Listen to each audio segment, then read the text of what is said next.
to distract him.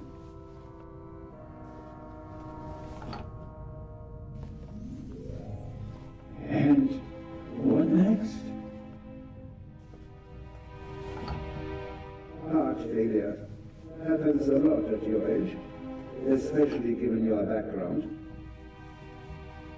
I am still considering whether I should throw you overboard. Don't leave evidence. No evidence. But what if I'm seen? My plan was perfect. And then you ruined everything!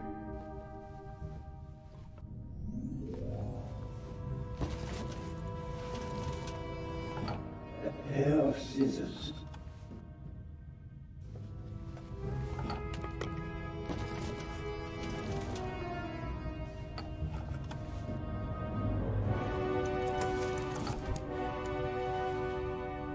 What are you doing? Just relax.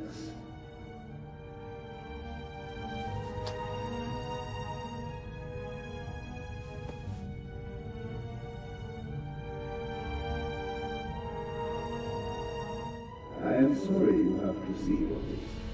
I should have used more chloroform.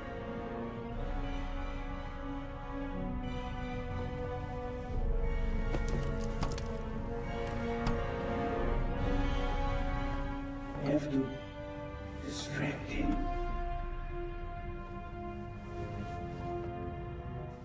Why?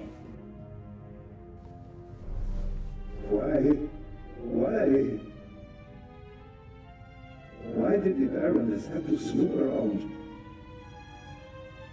Why did you have to snoop around? And that glove there. You want to plant evidence on me, yeah? I left no evidence. There is no trail. And yet you can't just leave me in peace, can you?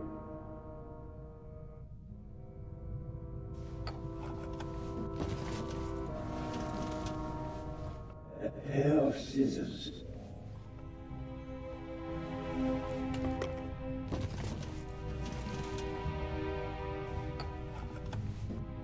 Keep talking.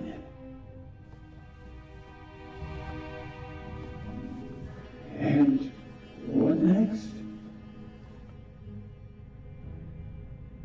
Heart failure happens a lot at your age, especially given your background. I am still considering whether I should throw you overboard. Don't leave evidence. No evidence. But what if I'm seen? My plan was perfect. And then you ruined everything!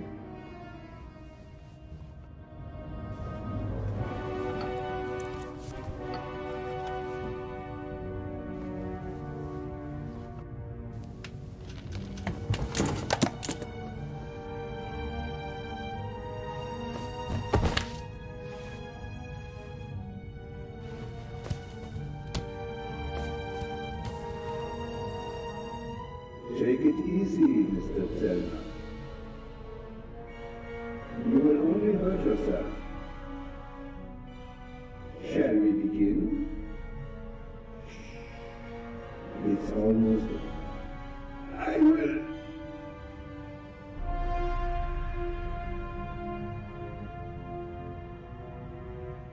Are you okay?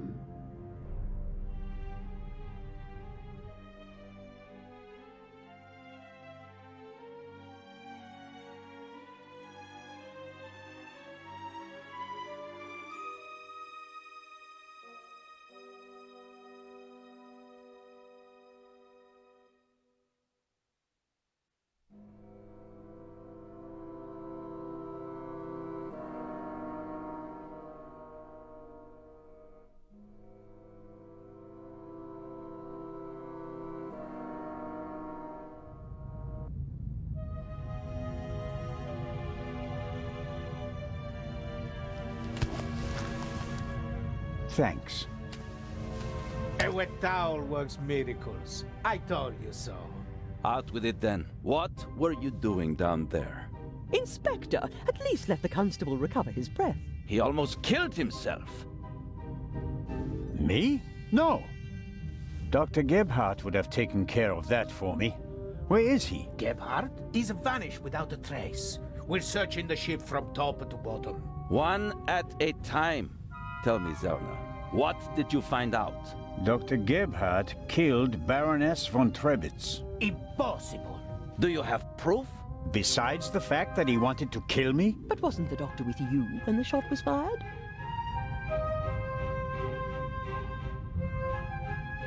The shot that we heard was a recording. The Baroness had a tape recorder and good speakers in her cabin. Good enough to make the noise audible on the upper deck. Is that just your suspicion, or do you have proof? There's an audio tape in the medical center. The reel belongs to the tape player in the Baroness's cabin. And there's a sibling reel in her cabin that belongs to the recorder in the medical center. He recorded it in the cargo hold. His tape recorder has a microphone, and I removed a bullet from one of the boxes down there. And it came from the murder weapon? All right. Inspector Legrand. Let's pretend you're onto something. The shot we heard was just a recording. What happened next? We all ran to the Baroness's cabin. She lay comatose in a pool of blood. Dr. Gebhardt pushed past you so that you couldn't get too close to the Baroness. He examined her and pronounced her dead. There was no reason for us to doubt him. The shot, the blood, the Baroness lying there lifelessly. But she was only unconscious, knocked out by the chloral hydrate that the doctor had poured into her glass shortly before. The doctor had a glass in his hand when you came in. He wanted to remove the evidence, but you gave me the glass instead, Captain DeCanti, and unintentionally knocked me out as well. Nonsense. There was blood everywhere. And the Baroness is certainly dead enough, isn't she? Then who did shoot her? And when?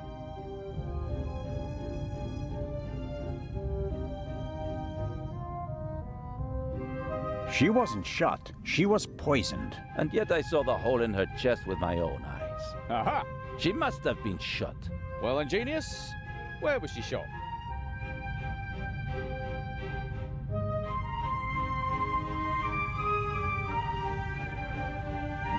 Then it was the doctor, of course. He shot the sleeping Baroness in her cabin, barely 10 meters away from us. What are you saying? The doctor was alone in the cabin for a while.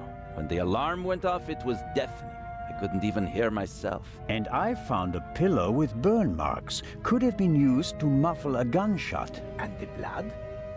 The blood wasn't real. Dr. Gebhardt mixed up a liquid that looked like fresh blood to the casual observer, but the liquid remained red instead of becoming darker and browner from exposure to the air. That meant he had to clean the body and get rid of the bedding. But the blood was already there when we first entered the cabin. Dr. Gebhardt was in the Baroness's cabin before the murder. He hid a surgical glove full of the red liquid under her sheet. The Baroness, dead tired, fell onto her bed. The glove burst, and the blood spread across the bed. I found the burst glove in the medical center. But why did he do it? What was his motive? Inspector?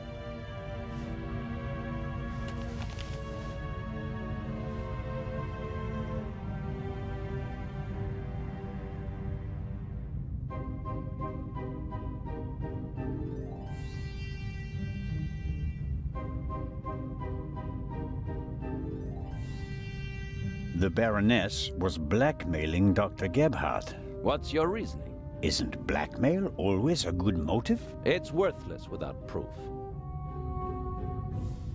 It had to do with the Eye of the Sphinx. The Baroness was supposed to bring one of the keys to Cairo. So Dr. Gebhardt was the Raven? I don't think so, but perhaps he was working with him. No.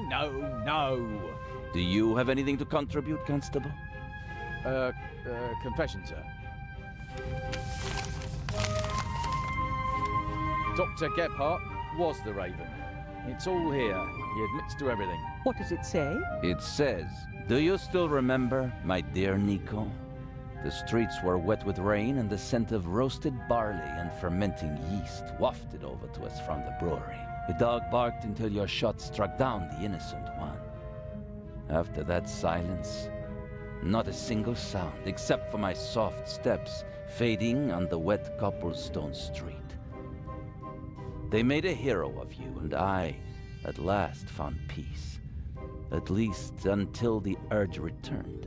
Some of us are not made for retirement, my friend. I thought they would assign this case to you, and that thought pleased me. We'd finally find out who was truly the better man. And it pains me now to have to admit that you and your little gumshoe got the better of me. You drove me into a corner, forced me to make mistakes. I congratulate you on your triumph, but no one will confine the Raven to a cage. There is but one way out, and that is by my own hand.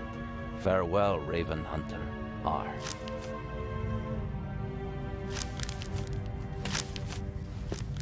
Inspector Legrand.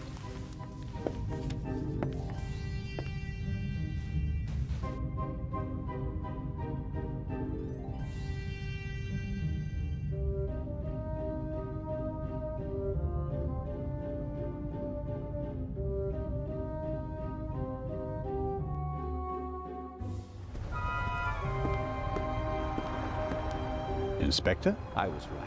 I told them all, over and over again. But no one would listen.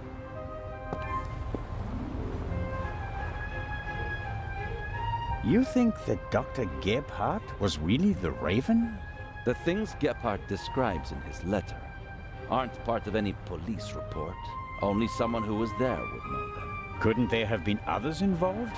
One of the police, for instance. What if one of them changed sides? Why is it so hard for you to accept the simple truth?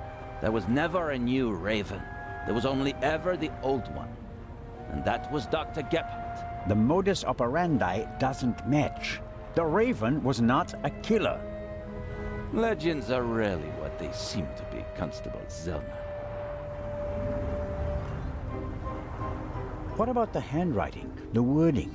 Does the farewell letter match the Raven's other letters? Yes, it's his handwriting, his words. I've read all the Raven's letters, all of them, over and over again. I never thought it was possible. A resurrected Raven. The Raven was never dead. I shot the wrong man. But that man had the stolen goods, didn't he? So he must have been in league with the Raven. One could hardly call him innocent. Then who was the man who was killed back then? William Jackson, a petty thief, committed some burglaries together with his brother.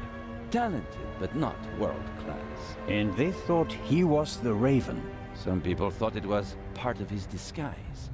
If you're a debonair master thief, what better disguise than pretending to be a common crook?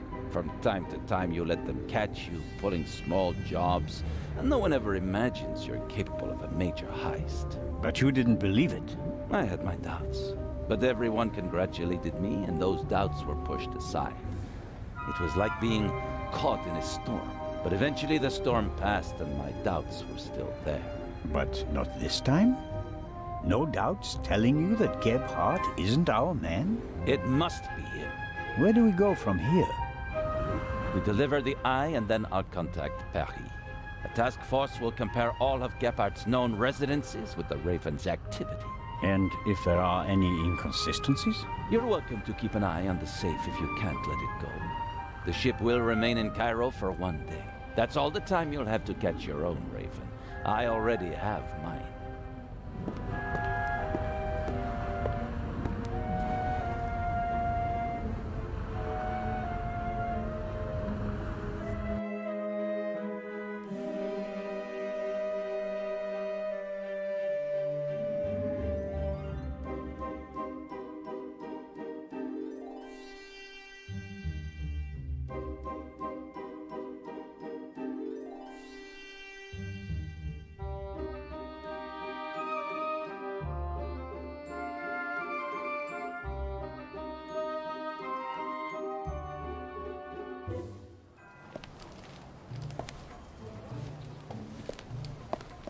Ah, you're one of Legrand's men, aren't you?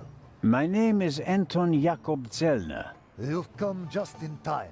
Grace, my dachshund, is missing. There may be more important matters for me to attend to, Mr. Director Abbas Mokhtar. And Grace isn't just a common dog. She's a purebred German dachshund, a champion. Inspector Legrand, Professor Lucien, and Constable Oliver are overseeing the transportation of the safe. They should be here at any moment. I'll have a look around in the meantime. Do you think that's necessary? The Raven is dead, after all. If you mean Dr. Gebhardt, his body was never recovered. Nor the stolen eye of the Sphinx, for that matter. It does us a great honor that the Inspector is concerned about us. But we have everything under control. Legrand isn't as concerned as he should be. But I am. Is the museum closed? Yes. Only carefully selected guests may enter the museum during preparations for the gala. And of course, you're one of them, Mr. Constable. What can you tell me about the museum's security system? One of the best on the market. And the second eye will still be exhibited in our special treasure chamber, which is extra secure. Treasure chamber? See for yourself, to the right of the entrance. The eye is as safe as the British Crown jewels. I think I'll have a look around the museum. Please do. There's a lot to see. And you let me know if you see Grace, won't you? I hope we find her before the great inspector arrives. Isn't it fantastic how he solved the murder on the ship? Legrand? Of course. It's in all the newspapers. The murder of the wealthy Baroness von Trebitz, and how the great Inspector Legrand identified the murderer in just one day. It's the stuff legends are made of. You should count yourself lucky to have the chance to learn from him. What exactly do the newspapers say? Everything. It's fantastic. Someone on board must have informed the press immediately. Of course, it's a great advertising for us. The reporters will queue up tonight. And it was reported that Legrand found the murderer. Of course. Who else? Well, I wasn't exactly uninvolved. Of course. Legrand surely has assistants, but honor to he who deserves to be honored, right? Well then. Be seeing you, Constable. Grace! Here, Gracie. My sweetheart. Where are you? Oh, Mr. Inch. Mr. Inch. There you are. I am so sorry. Baroness von Trebitz was a good-hearted woman. She did so much for the museum. As you say, sir. And you? Are you leaving so soon? I'd like to go back to my hotel. These last days have been such a strain. First, you sneak into the museum without greeting me, and then you want to leave just as quickly? I didn't want to disturb you, and we'll have time enough tonight. Yes, you simply must come tonight. I wanted to present Baroness von Trebitz with a medal. Now you'll have to accept it. Of course, if you insist, sir. The Baroness paid for all this.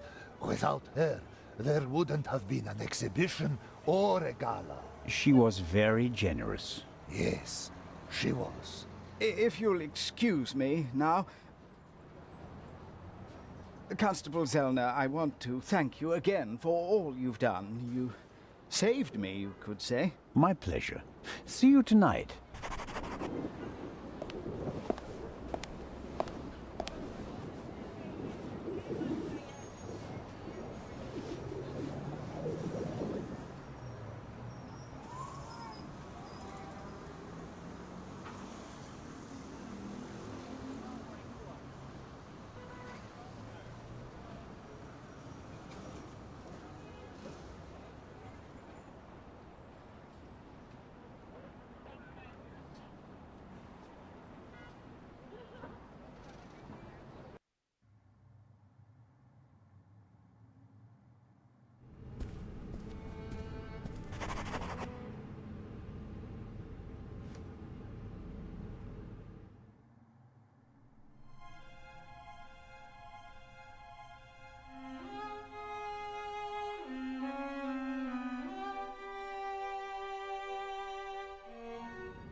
Miss Miller probably entered the museum with Lady Westmacott. The lady must be famous in Egypt as well.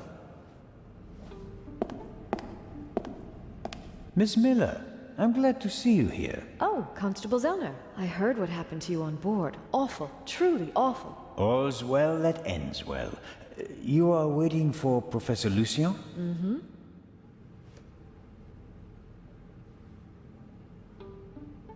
Were you able to find out why Professor Lucien left the forecastle so suddenly last night? No, not really. We only had a brief conversation. He was still very nervous. He was like that on the train as well. Seems to be typical of him.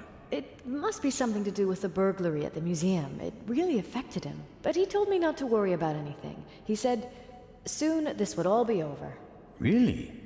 How did he mean that? Oh, I didn't ask him, Constable.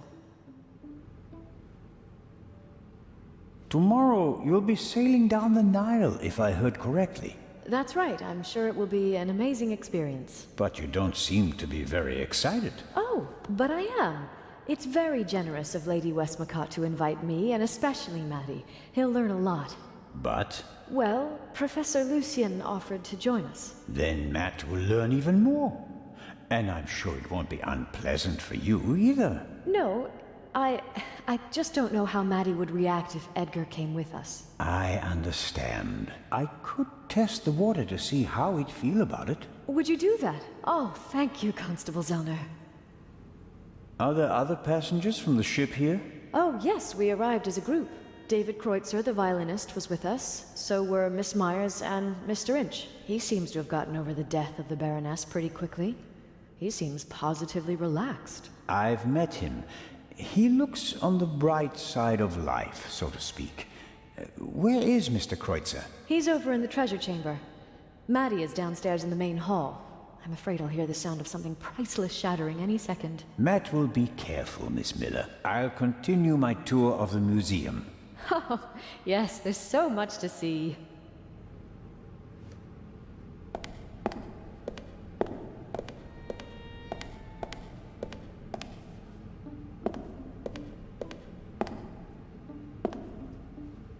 Locked.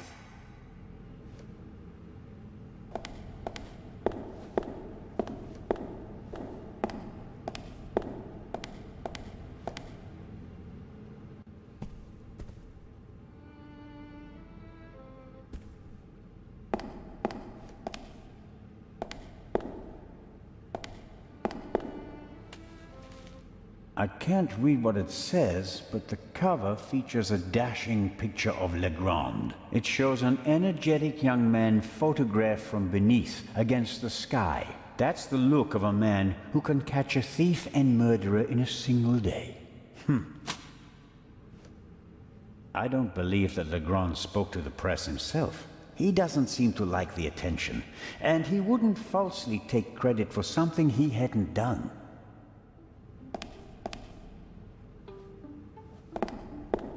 Mr. Kreutzer will provide the background music tonight at the opening. Does he have anything else on his agenda?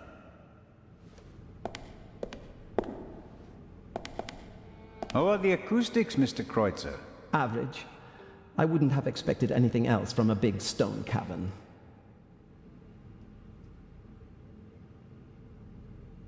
It seems like a lot of the passengers from the ship are here this morning. Nearly all of them. I had a brief conversation with the Baroness's butler. Between you and I, he seems quite happy to be rid of the old battleship. Mr. Kreutzer. Young Miss Mayers was here as well. Unfortunately, it seems like she's already disappeared again. Forget it. She's engaged. And the old witch with her caretaker and her brat are also here. What do you have against Lady Westmacott? The lady is more callous than the Queen of the Night. She chased her own son away. Ice cold. I met him briefly. Flew to America because he couldn't stand her anymore. Did any of the guests behave suspiciously? Was anyone unusually interested in the treasure chamber or the security system? I couldn't say. I'm here to check the acoustics and then I'll come back for the gala tonight. I'm not interested in your detective games. The newspaper this morning is full of reports about the events on board. I've seen them. Someone must have informed the press directly from the ship. He probably got a pile of money for the story, don't you think? And again, they want to ruin my reputation. But no, Constable, it wasn't me. I didn't even consider it, and whoever did it was a bungler. Why? The story is in all the papers. You get more money if you sell the dirt to just one paper, as an exclusive. Who do you think it was? The young guy? The stowaway? The captain didn't press charges and let him go this morning. But up until then, he was in the cell the whole time. Perhaps Miss Mayers. Maybe she wants to become an actress and needs a bit of publicity. Whoever it was, they wanted to make sure that the story spread, and they weren't after money. So, what were they after? How does it feel to have been accused of murder and to escape by the skin of your teeth? The whole thing could have ended badly for you. You didn't have an alibi. It was your gun. I must admit that I can imagine better ways to spend my time than being roughed up by Inspector Legrand. Your snooping actually paid off for me this time. Did you ever suspect me? Of murder? No. I think you're too intelligent to shoot someone with your own gun without arranging an alibi for the time of the crime. Well, I'm looking forward to the concert. It will be an unforgettable night. Mr. Kreutzer will provide the background music tonight at the opening. Does he have anything else on his agenda?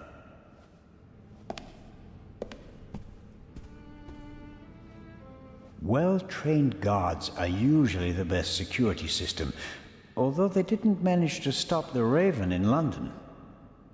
The gala will be crawling with guards tonight. The local police might also send some reinforcements. Well-trained guards are...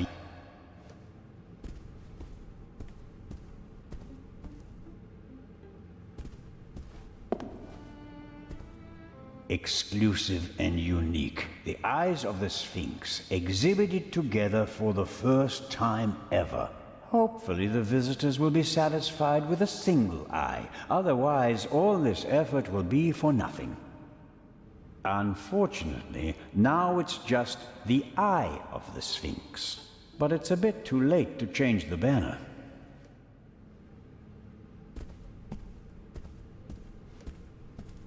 The gala will be...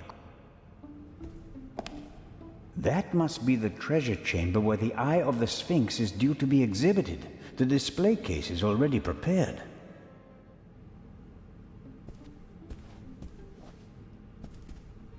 No, sir. I'm from the Swiss police. I want to check the security arrangements. No one may enter the treasure chamber before the delivery has arrived.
Aha! This shows how the ancient Egyptians were able to move the heavy blocks of stone to build their pyramids and temples. They used ropes, wooden sleds, and poles as levers.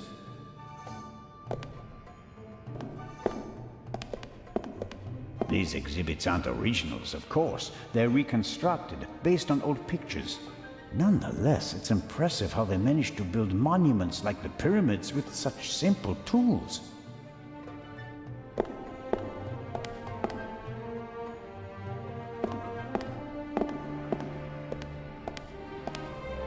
This is Akhenaten, the only pharaoh whose portrait I always recognize. He has a very unusual head. Akhenaten was the husband of Nefertiti and the father of Tutankhamen. A famous family. But he went down in history as the pharaoh who wanted to eliminate the old gods and replace them with a single god. The priests took offense, and he died of unknown causes. A figure of Imhotep, who comes in peace from around 2700 BC. The first polymath known by name, godfather of medicine, architect of the first pyramids, and according to legend, the inventor of Egyptian writing. He certainly achieved more than me in his life. He was a legend. The Greeks called him a god. The Romans still honored him 3,000 years after his death. Even today, scholars offer a drop of ink to Imhotep when they begin a new project. Really impressive. Lady Westmacott is an expert on Egypt. Many of her novels take place here. Impressive, isn't it? Thousands of years old and still beautiful. That it is. They dug it out of the sand near Thebes over 50 years ago. I was there. Really? I met my husband there. He was an assistant on the dig and was ordered by the director of the excavation to take care of that writer. I financed many excavations in the following years, here in Egypt and in the Near East. I visited my husband, together with our son. It was the best time of my life. But a museum is no place for nostalgia. What can I do for you?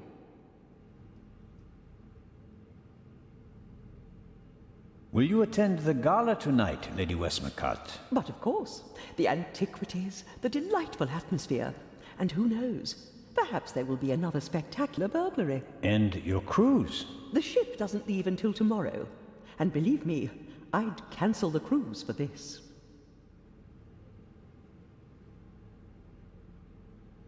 When I was working on the ship, I felt like one of the detectives in your novels. You were lucky.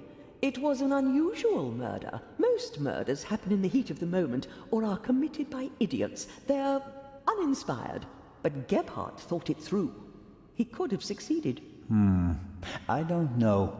He made too many mistakes. He couldn't have known that the Baroness, almost unconscious from the drugs, would lock her cabin door. But that was a risk. The plan was too complicated and sloppily executed. You certainly are a harsh critic, Mr. Zellner. He could have shot her on the side deck and thrown the weapon into the sea. With no witnesses, no one would have suspected him. How boring. Or if it had to be a complicated plan, then he should have worked more carefully. Should have thought of everything, had a plan B in place. Maybe he didn't have enough time. He had only a few hours to plan and commit the murder. Still, he should have covered his tracks more carefully. The audio tape, the bloody glove, none of that should have stayed in the medical center. Do you think that Dr. Gebhardt was the Raven? Was? Do you think he's dead? The letter sounded like he committed suicide. There's your answer. Does that sound like the Raven? Being unmasked? Taking the easy way out? My sentiments exactly. The Raven wouldn't commit murder, get caught, and then jump into the sea. You don't want everything to be over, do you? It's my chance to do something great. It can't be over yet. At least you solved the murder of the Baroness. You're a hero. That's not how the newspapers see it. Nor I. Something's missing. I can achieve more. Careful, Constable. He who flies too close to the sun... Is that the myth of Icarus? To be honest, no. The story is Greek, and was only written down 1,000 years later. I was counting on the dramatic effect. Oh, worked well enough.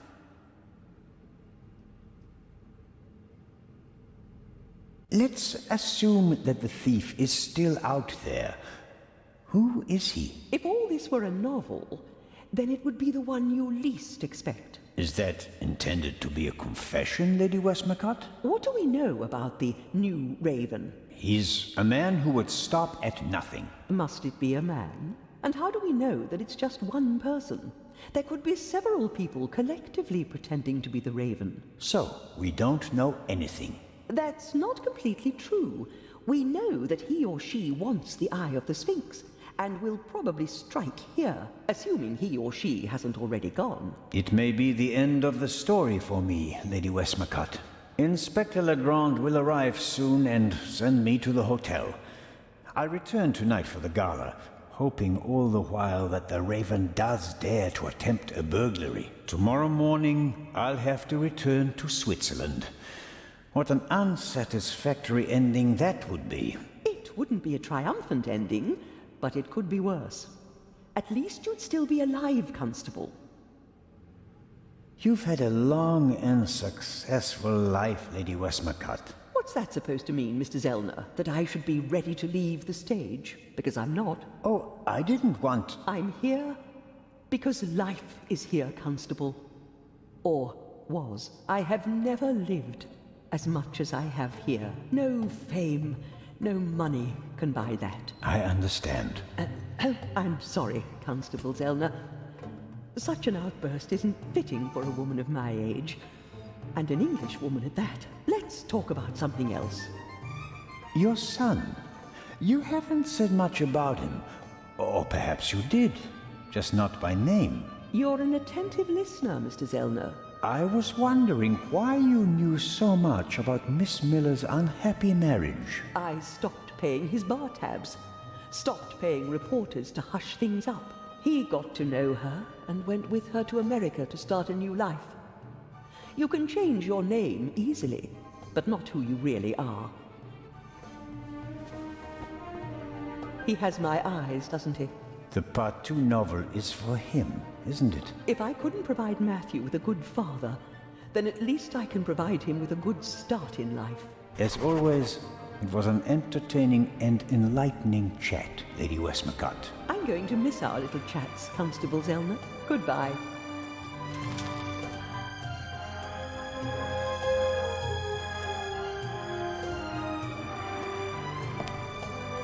Lady Westmacott is an expert on Egypt. Many of her novels take place here.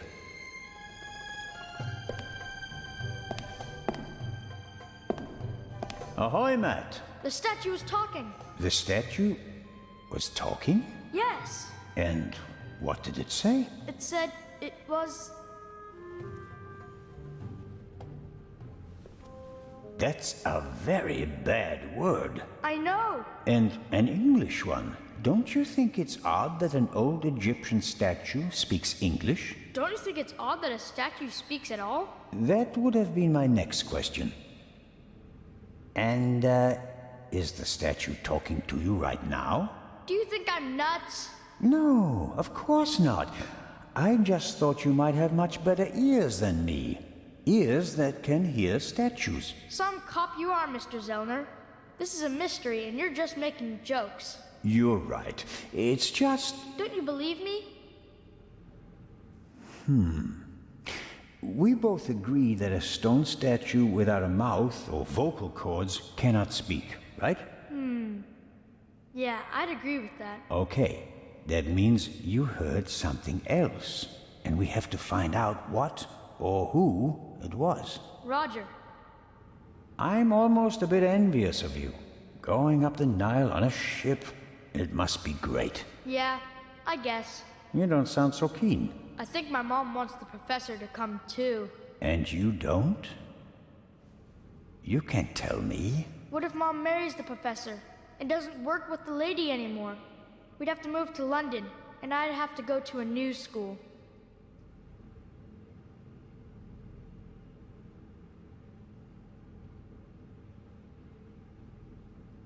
You could tell your mother that it's not okay with you. She'd never do anything against your will, would she? I guess you're right. If I'm stubborn enough, she'll definitely send the professor packing. Thanks!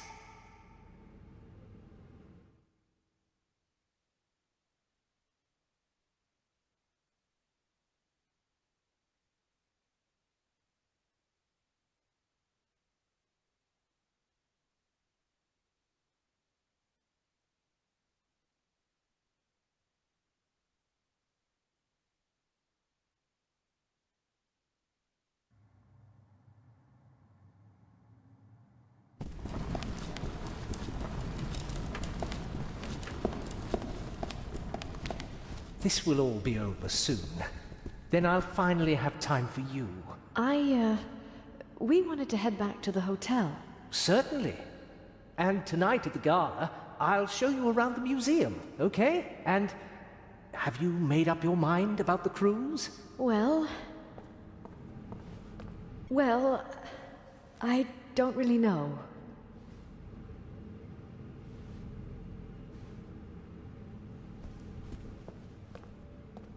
I only see you on vacation, Mom.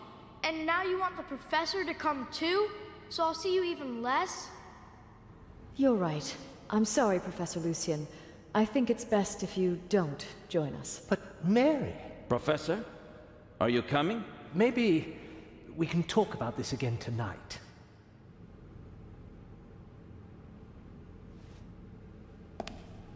Should we go back to the hotel? I want ice cream. Actually, Mr. Zellner still owes me some.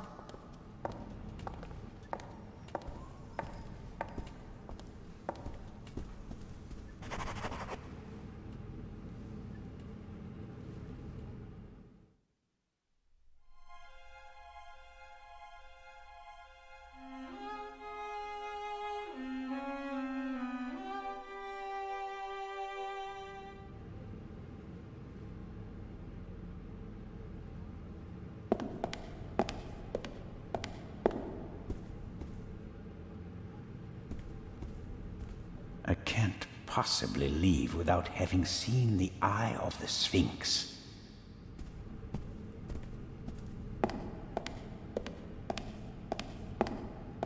The door is closed if the guard room isn't occupied. That makes sense. Though I would have expected the guard room to be occupied all the time, especially on a day like today.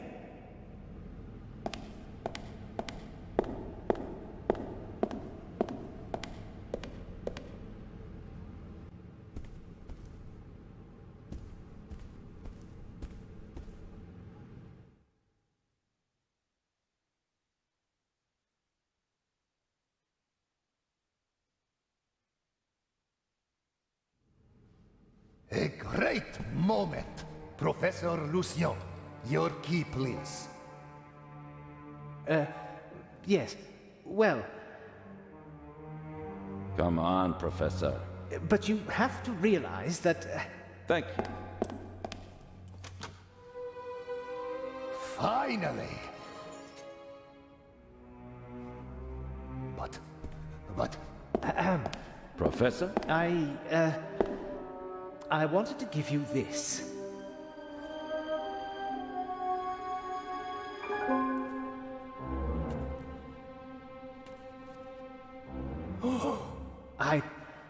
Well, after the burglary in London, I thought the eye might not be safe on its way to Egypt. So I secretly took it when I was supposed to place it in the safe in London. How dare you? I felt that I should leave the jewel to someone I trusted completely. Myself. But the jewel was safe. From London to here, no one had an opportunity to steal it. I beg your pardon, my dear colleague. But if that were true, I wouldn't have had it. Congratulations, Professor Lucien. You fooled everyone, it seems. The honor is yours.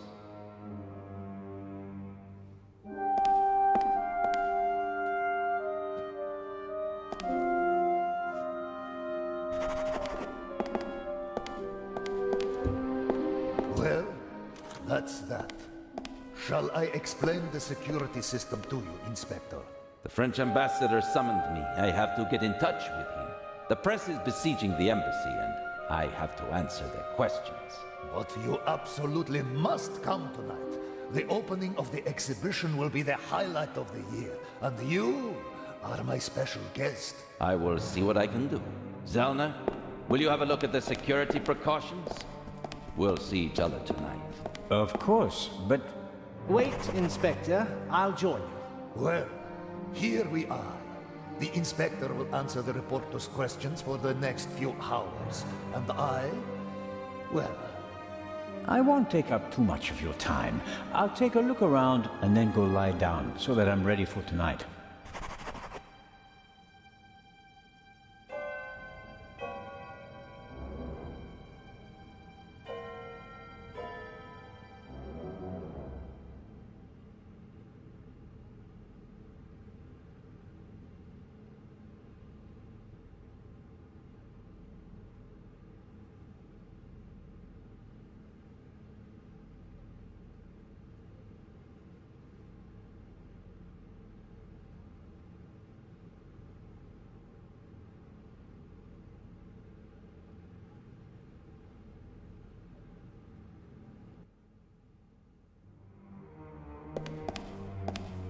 What's in the other display cases? Other valuable originals. The eyes of the Sphinx would have been the highlights of our exhibition. Now that we only have one left, it doesn't really outshine the other valuables anymore. This room is full of world-class treasures.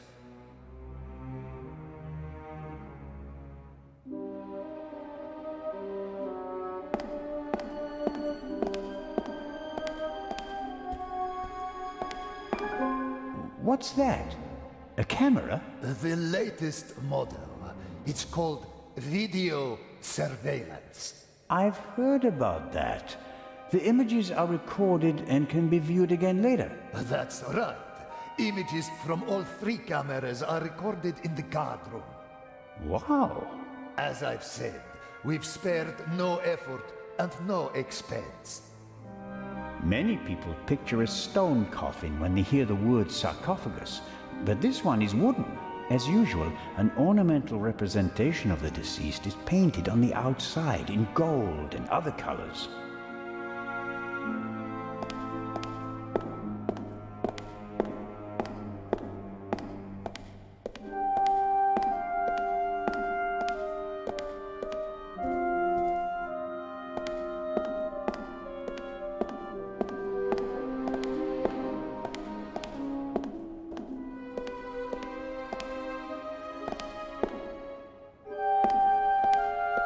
How is the display case protected?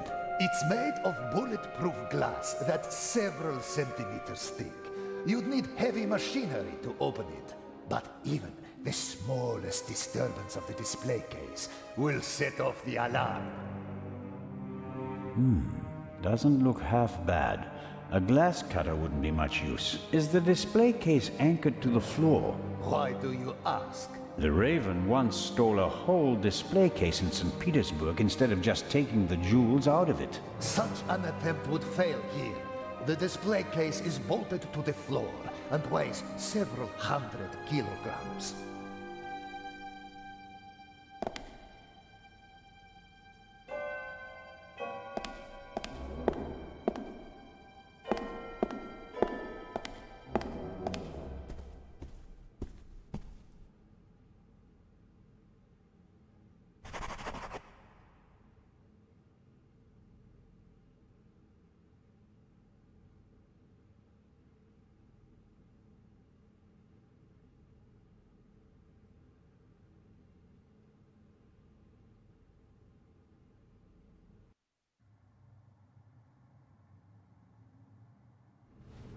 This here, the gate, how does it work? If the alarm is set off, the metal gate descends. The same thing happens at the windows and the main entrance. The thief is trapped like a rat.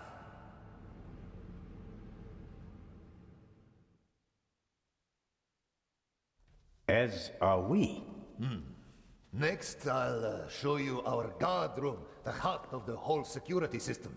And after that, I'll have to excuse myself.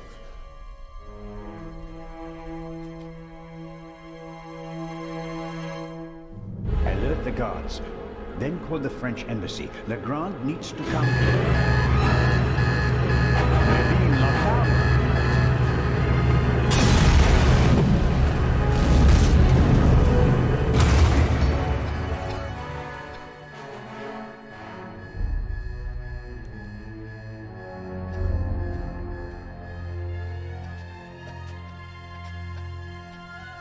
Here, have a seat and try to calm down.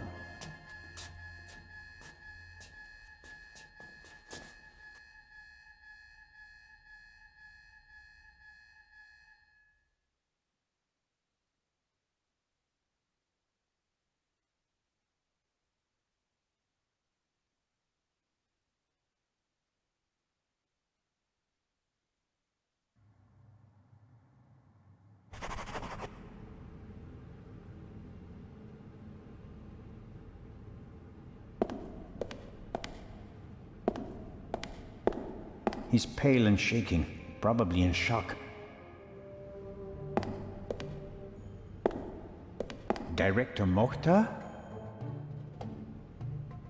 Director, how can I open the metal gate? He shouldn't have done that. Director. All the artifacts in the treasure chamber. He destroyed them. And I will bring him to justice. But first, I have to get inside.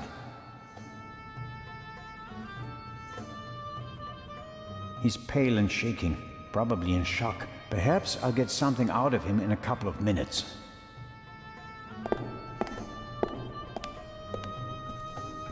That bloody bomber. I mean, the chamber was filled with irreplaceable treasures.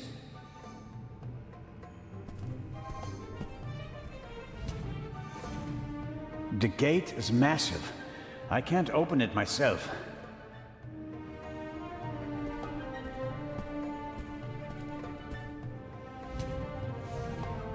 The gate is massive. I can't open it myself.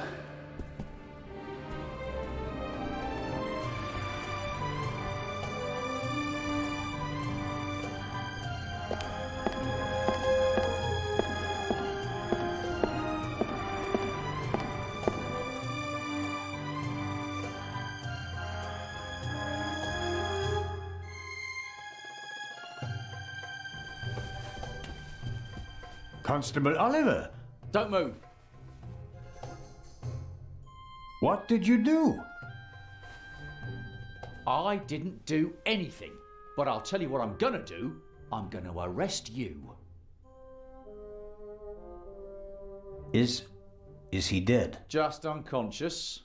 Perhaps he can tell us who knocked him out. Excellent. Don't act all innocent. It was you. I was in the treasure chamber with the director. You, on the other hand, had every opportunity to take the guard out. I found him unconscious. I wanted to open the gates. And make it easier for the Raven to escape? That does it. On the floor. Hands behind your head. Put the pistol away. Oh, you'd like that, wouldn't you? Robert, be sensible. Shut it. Why aren't you in the embassy with Inspector Legrand talking to the press? What are you talking about? Legrand refused to do it. What? He told the ambassador that he'd rather walk through the desert for 40 years than give interviews for 40 minutes. We have to open the treasure chamber's gate. I suspect there's a secret entrance. No. We should open the main entrance and call for help. Robert, think. The Raven is inside the museum and so are we. We could catch him, but we have to give chase immediately. The two of us can finish it here and now. You just want to confuse me. Robert, I don't think you knocked this man out, but neither did I. I was with the director the entire time. Ask him. That doesn't mean you aren't involved somehow. You could be working with the Raven. So could you. We can suspect each other, open the exits, and offer the Raven every possible escape route. Or we can bring him to justice right here, right now. Oh, okay. But just get this straight. I don't trust you. I'll keep an eye on you, and if you try to get away... Understood. I'll try to open the gate to the treasure chamber now. I'd appreciate it if you'd refrain from accidentally shooting me. No tricks, Zellner. And if we don't find anything in the treasure chamber, we'll open the gate at the main entrance and call Inspector Legrand. Of course.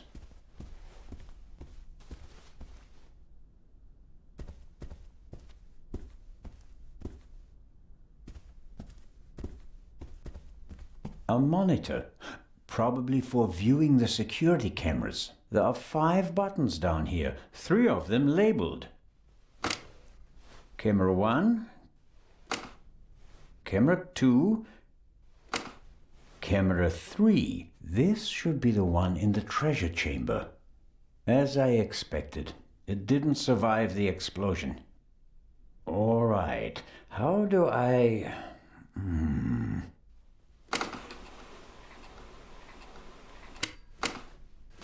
Fantastic. That's me, with the director. Now it's getting exciting. What on earth? You damaged it. No, I didn't. Someone must have turned the camera off. Or... no, it's still recording, but something's covering the lens. There. That was the explosion. Interesting. Why is it interesting? Someone was in the treasure chamber, and they disabled the camera. And? And just a few minutes later, the alarm went off and everything blew up. The burglar hardly had time to prepare a targeted explosion, right? One more reason to go and see what happened in the treasure chamber.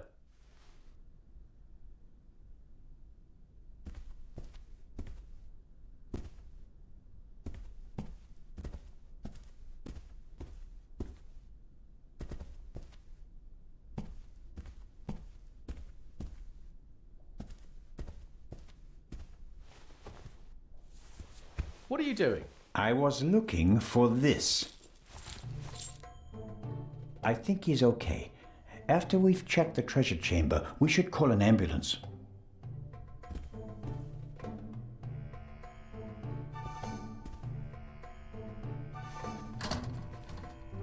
Locked.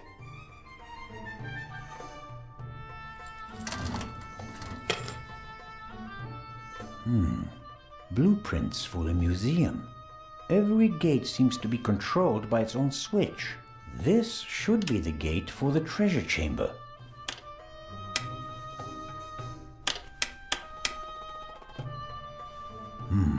That's it. There's nothing more I can do here.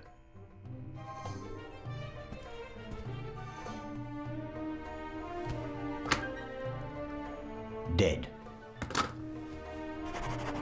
We can't call for help. The line's dead. Does the alarm system call the police automatically? If not, or if it was also disconnected, I'm not sure that anyone out there knows what's happening inside the museum. I guess no one heard the explosion from outside. The treasure chamber doesn't have any windows, and the metal gates that came down could just be part of a test. We can't call for help. The line's dead. Does the alarm system call the police automatically? If not, or if it was also disconnected, I'm not sure that anyone out there knows what's happening inside the museum. I guess no one heard the explosion from outside. The treasure chamber doesn't have any windows, and the metal gates that came down could just be part of a test.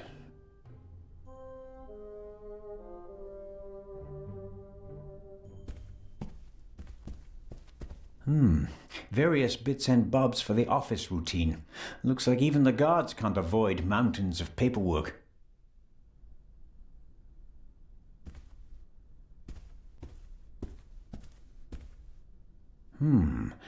Maybe someone stirred something into the coffee and poisoned him with it, but the bump on the back of his head would indicate otherwise.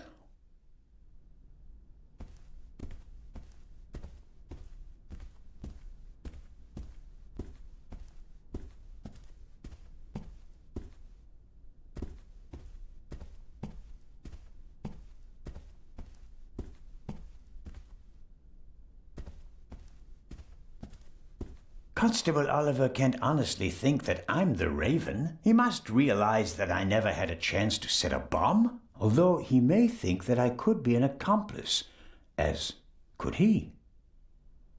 I'll grin and bear it. As long as he's nearby, he can't cause any trouble, and if I have to get rid of him, I'm sure something will occur to me.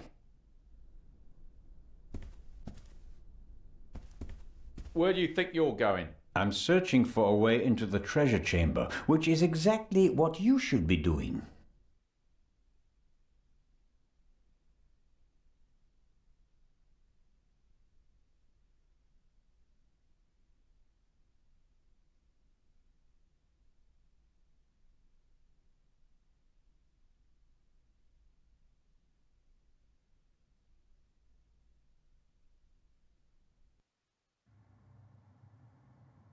I'll give you 5 minutes. Then we'll follow my plan. Open the main entrance and call for backup. Let's hope for both our sakes that I find a way into the treasure chamber before then. I don't want to be responsible for the escape of the Raven.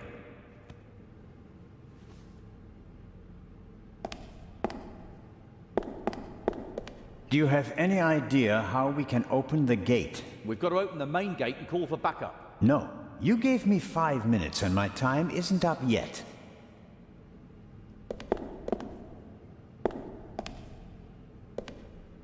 Director Mokhtar, I can't open the gate. Is there another way into the treasure chamber? No.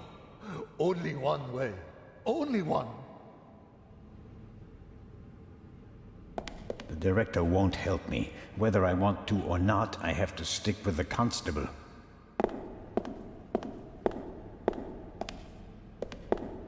The lances look sturdy, but they also seem to be firmly connected to the figures. Maybe I can break them off. On the other hand, there's been enough destruction today.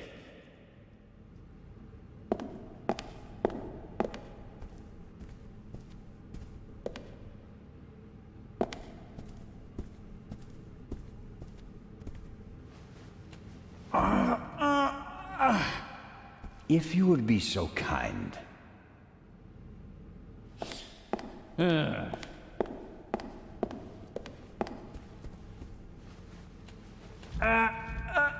No, that won't work. I could have told you that.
I didn't have to pay for the cruise, and the French embassy is taking care of the hotel, which is lucky.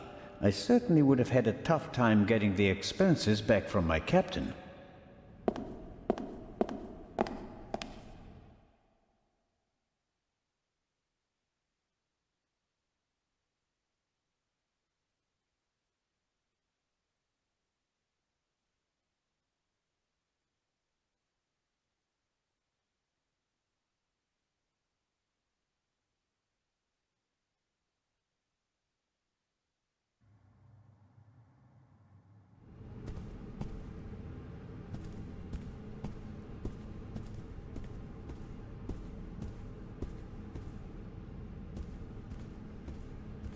This security gate is also closed. Once the alarm went off, no one could have left through the official exits.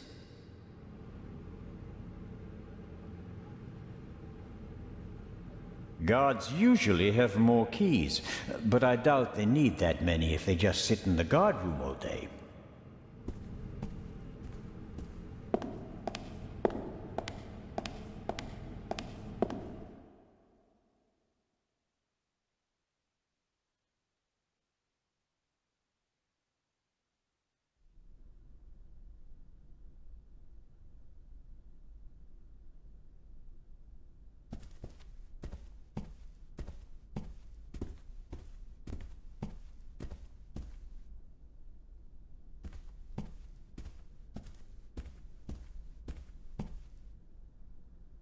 We can't call for help. The line's dead.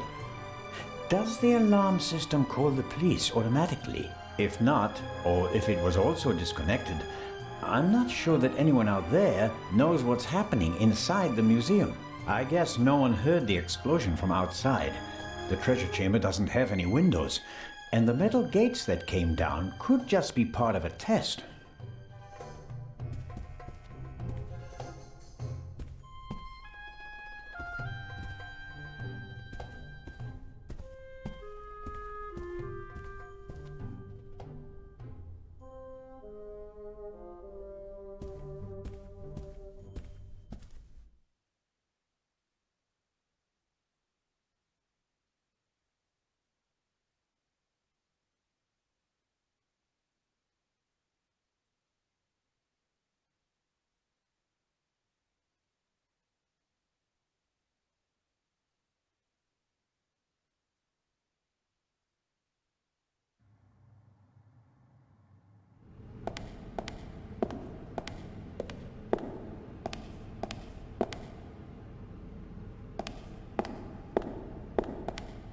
That might help.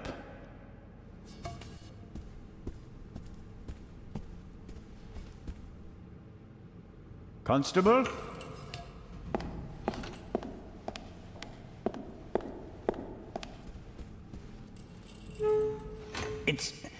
It's moving.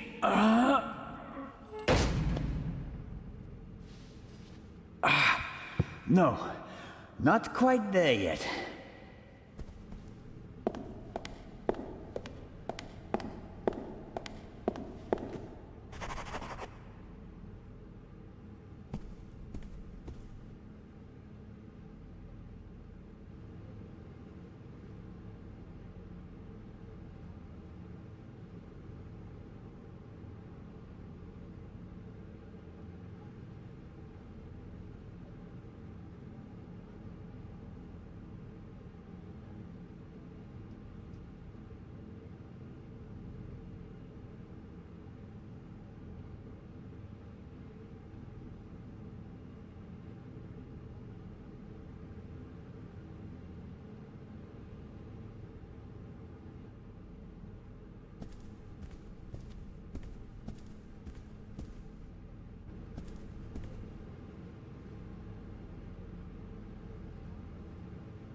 Locked.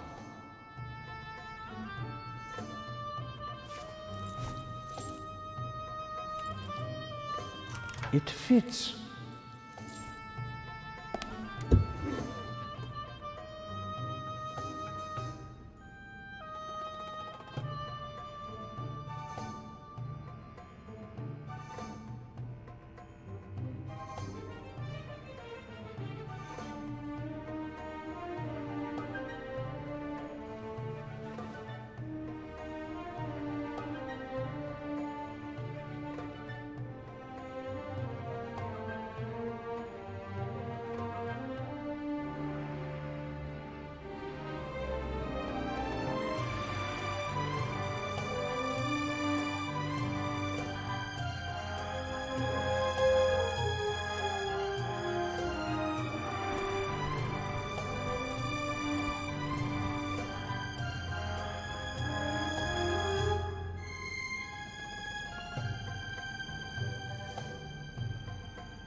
All right. It has to work. Constable Oliver, could you lend me a hand?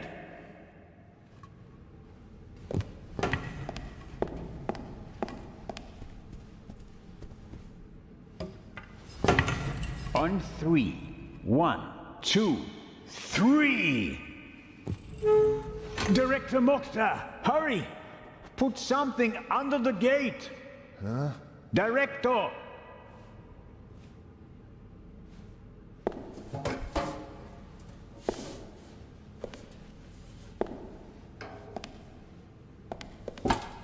No luck.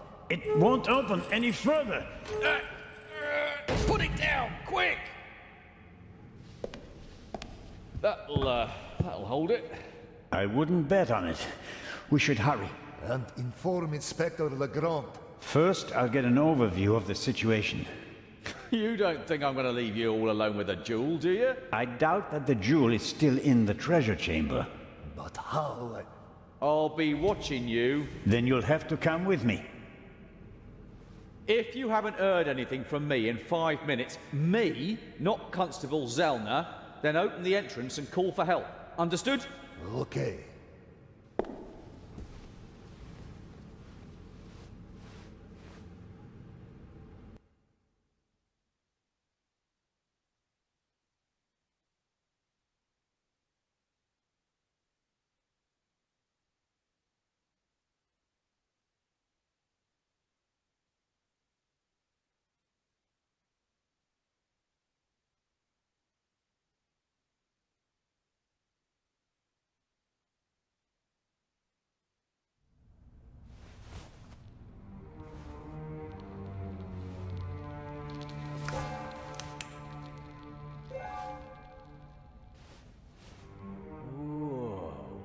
Whoa, indeed.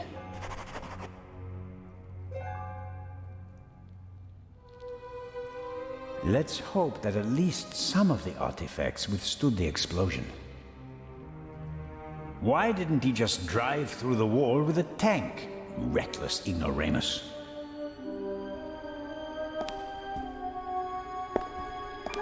The remains of the cordon. Give me some light.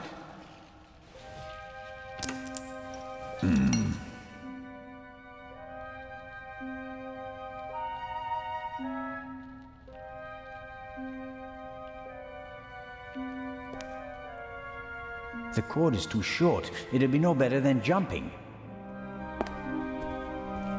Fortunately, the ceiling is quite high, and the gate was still ajar. Otherwise, nothing in this room would have survived the shockwave. It will take a long time to clean and restore everything, and some things are surely lost forever.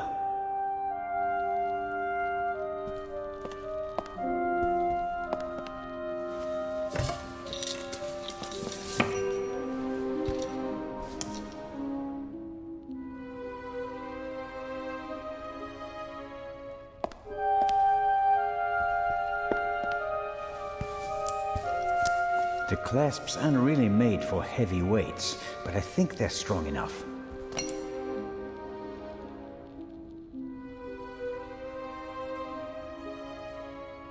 I suppose the camera was hit by a chunk of flying debris. Not the best rope in the world, but it will have to do.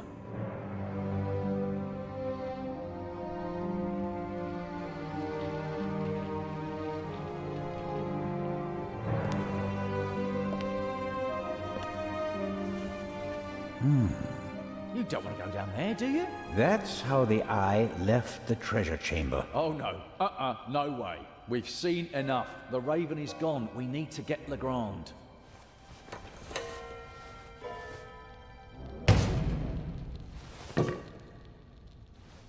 Great. You happy now? You could say that. Will you give me some light?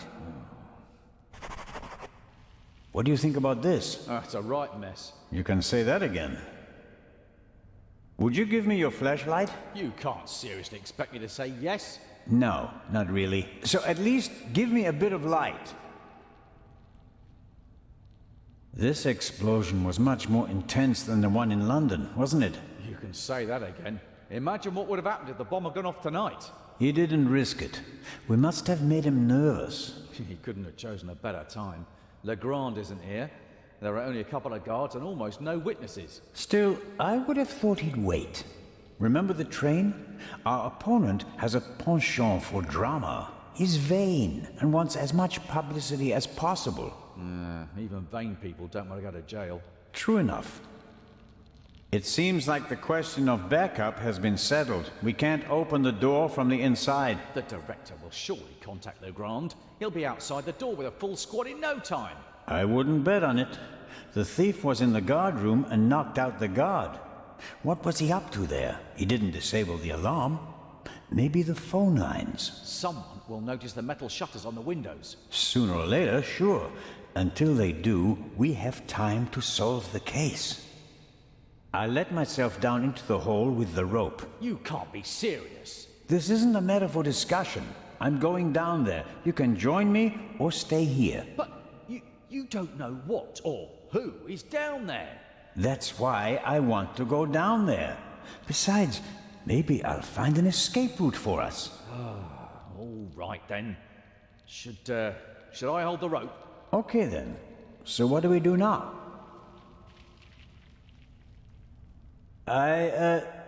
Yes, thanks.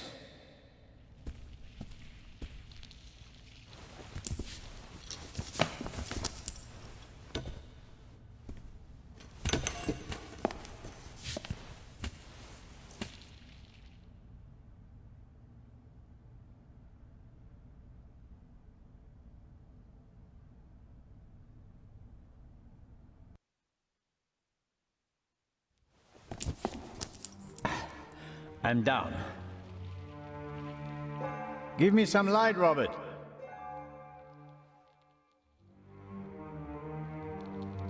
Are you all right? Yes. Have you found an escape route? I'm working on it.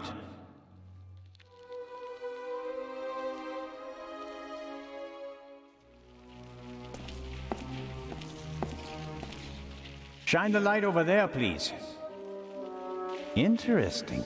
Documents, maps, letters, all of them at least 20, 30 years old. I wonder how the Raven knew about the secret basement. He must have done some research and then paid someone for the missing information.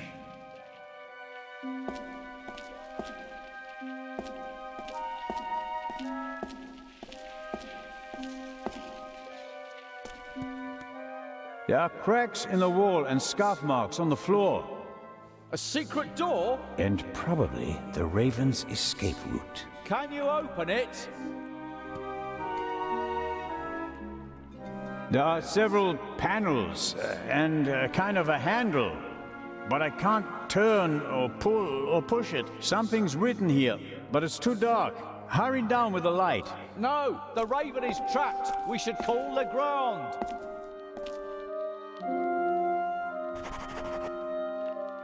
I need the lamp, right now. I don't know. It'd be better if we call for backup first.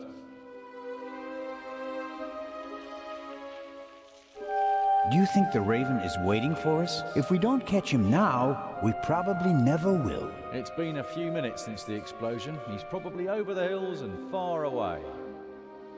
Robert, this is our moment. Time to show them all. When the others arrive, they'll see that we didn't just dare to enter the basement. No, we also found an escape route and opened it. How do you think that will sound on the police report? Constable Oliver and Constable Zellner laid the foundation for the arrest of the Raven with competence and quick thinking. Oh, that would be great, but no, we really should wait for Legrand.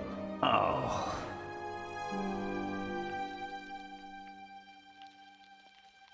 For the last time, I need the lamp, Robert. I need it now. Let's wait for Legrand. The Raven is trapped and the inspector should be here any moment. Do you think this door leads to a dead end? With every minute we hesitate, the Raven's trail is getting colder. But we should take it one step at a time. We're alone and the Raven is dangerous. You're a coward, Robert. Oh, am I? Who climbed into the burning engine in the tunnel and got it moving? And who saved the little boy? Yes, you're the hero. I didn't mean it like that. Robert, this is our moment. Time to show them all. When the others arrive, they'll see that we didn't just dare to enter the basement. No, we also found an escape route and opened it. How do you think that will sound on the police report? Constable Oliver and Constable Zellner laid the foundation for the arrest of the Raven with competence and quick thinking. Oh, that would be great, but no, we really should wait for Legrand. Oh.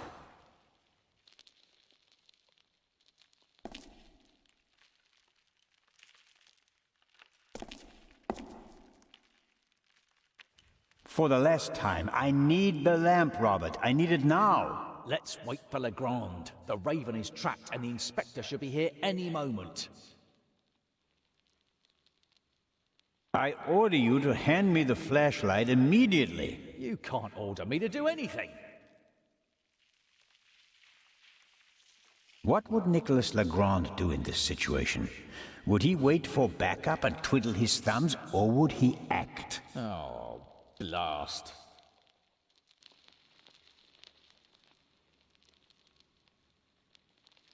Come on, Robert. Small decisions can have major effects. You hand me the light, and we could both be heroes. Or dead. Robert, I'll be careful. We're lucky we're still alive, and I don't want to push my luck. The light stays with me. Oh.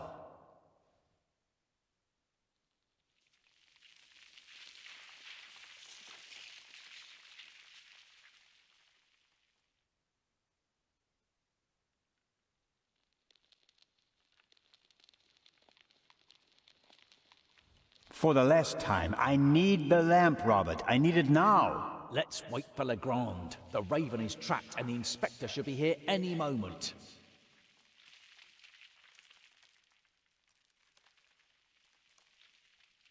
I need the lamp, right now. I don't know. It'd be better if we call for backup first. What would Nicholas Legrand do in this situation? Would he wait for backup and twiddle his thumbs, or would he act? Oh, blast.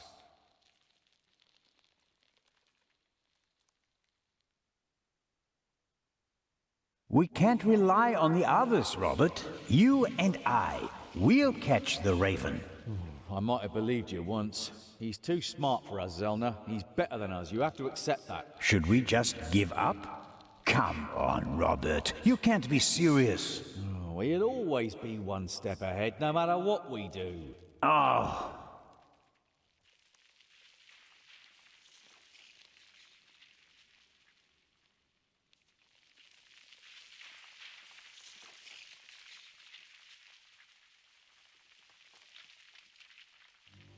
For the last time, I need the lamp, Robert. I need it now. Let's wait for Legrand. The Raven is trapped and the inspector should be here any moment.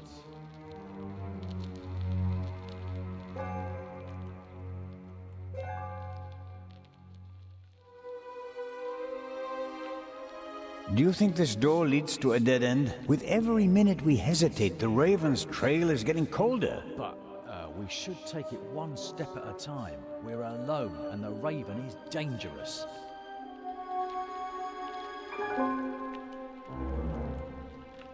What would Nicholas Legrand do in this situation? Would he wait for backup and twiddle his thumbs, or would he act? Oh, blast.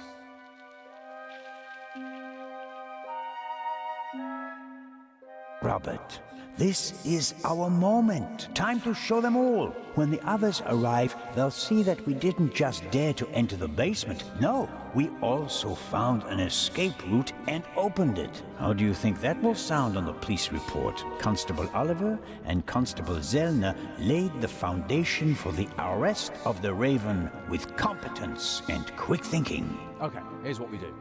I'll hand you the lamp and you open the door. Then we guard the door and wait for backup. I couldn't have put it better myself. Right.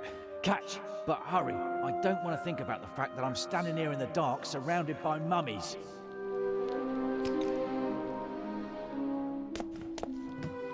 That's better.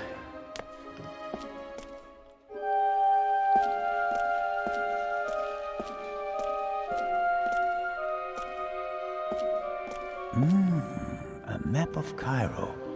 It's covered with hundreds of small holes, and there are some pins on the floor. There's a date in the corner. 1940.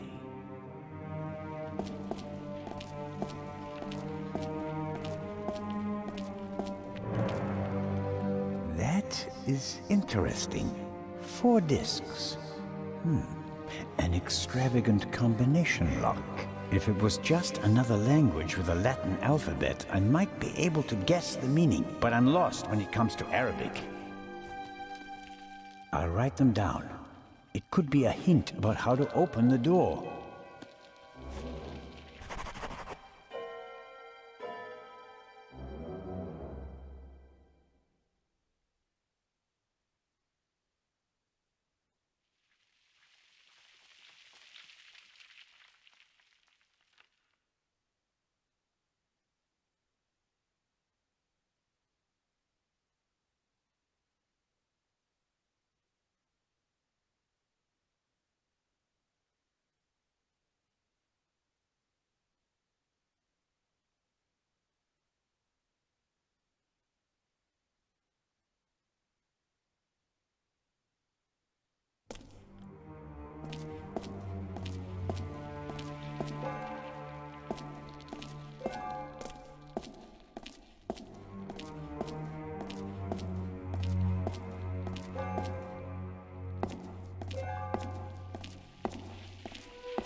What's that? Hey, don't go too far away. Come down and stop me. Interesting.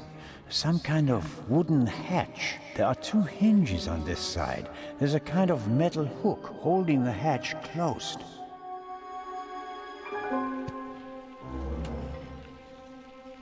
I'm the talking statue. I really like to teach bad words to the little boys. At least that riddle is solved now. Peepholes. And I suspect, yes.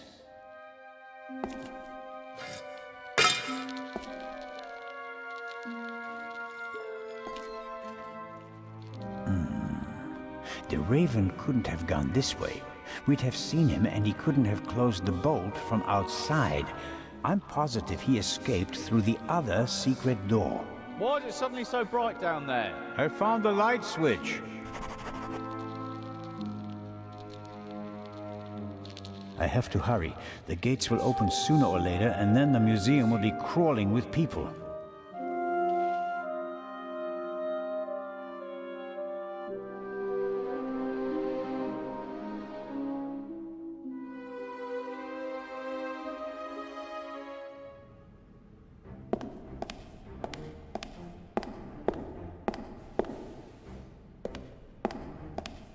The museum still has plenty to offer, despite the senseless destruction in the treasure chamber.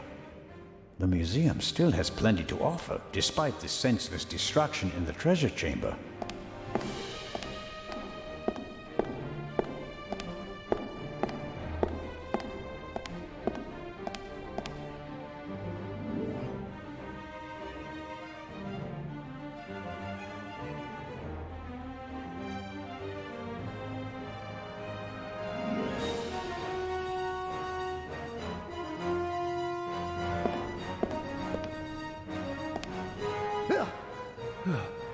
What are you doing here?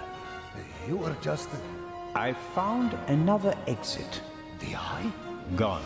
The raven blasted a hole in the floor of the treasure chamber. There's a hidden basement beneath it. And the other treasures? It doesn't look good. Oh no. Director Mokhtar? Isn't it about time to open the gates? I don't believe that the police have arrived yet. We can't risk giving the raven a means of escape. That monster is surely long gone by now. Perhaps not. I have a lead. Do your best. As soon as the police have surrounded the building, I'll open the gates. Very well, Director. The basement below the treasure chamber. Did you know about it? I had no idea. There are maps and drawings from the Second World War in the room. Why? Well, it may have had something to do with the resistance. Resistance? Egypt was occupied by the British. There was a movement for independence. The Egyptians collaborated with the Nazis? No, but the enemy of my enemy. So, the rebels reported information to the Nazis, and for that they needed secret command posts. Yes, and what would be of more symbolic importance than the Egyptian Museum, witness to 5,000 years of Egyptian independence? Hidden rooms? Secret basements? What are they doing here? The museum was built in 1900 by a Frenchman who had a penchant for such things. Mystical torchlight ceremonies celebrating the builders of old? Freemasons? Things like that? Many great buildings have complicated histories. And today we're going to write a new chapter.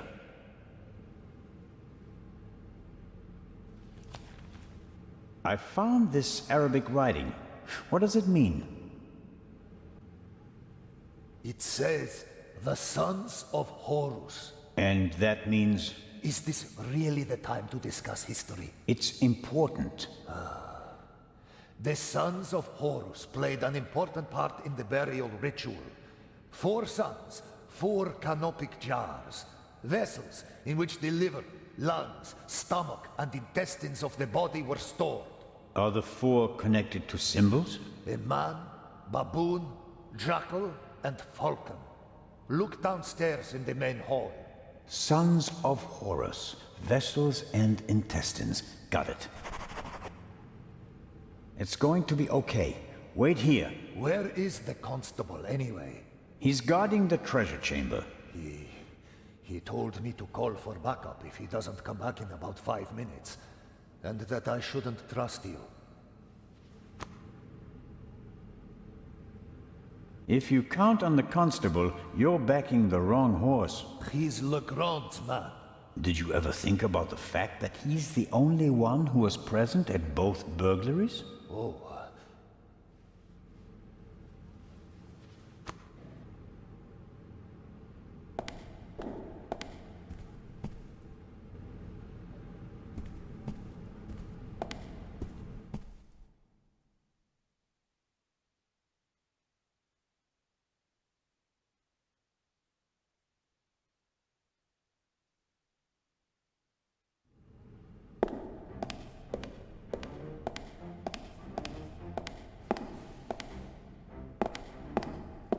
The museum still...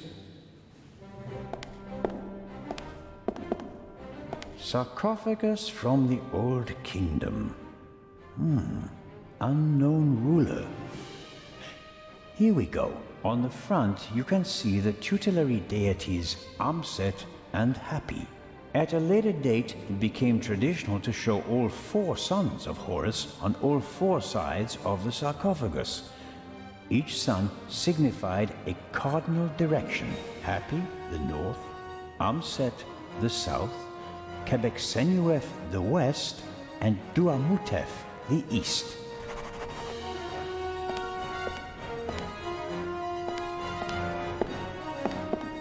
There are actually 2 of the 4 sons of Horus on the front side of the sarcophagus. A man and a monkey.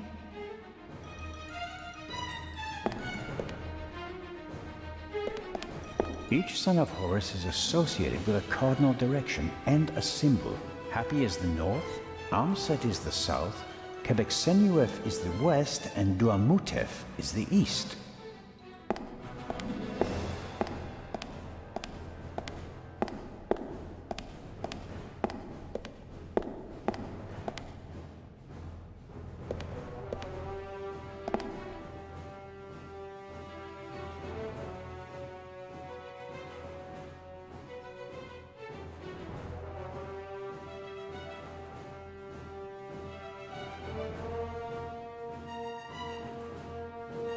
Zellner, is that you? It is I, the Raven. Did you find an exit? No, I'm still looking. The basement is quite large. Okay, don't go too far away.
Must be the canopic jars the director was talking about.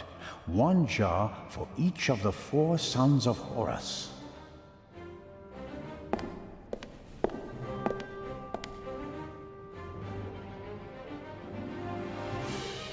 Here we have Duamutef, stomach.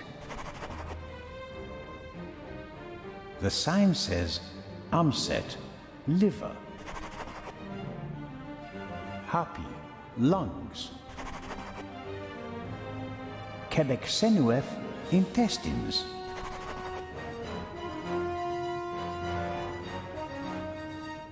Here we have Duamutef, stomach. Here we have Duamutef, stomach. The sign says Amset, liver. Hapi, lungs. Quebecsenuef, intestines.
There we go.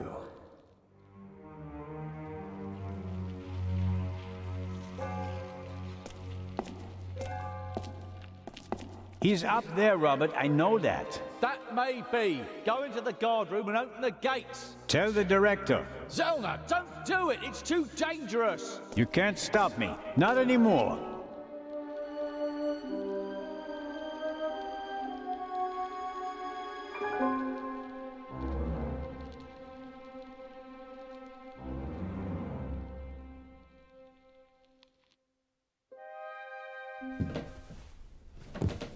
"200 steps at least.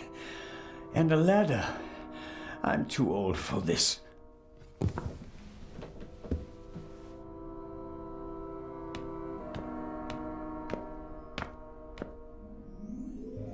An old roof like this must be paradise for pigeons. Seems like there are dozens of them up there. I can't see them, but I can certainly hear them and smell them.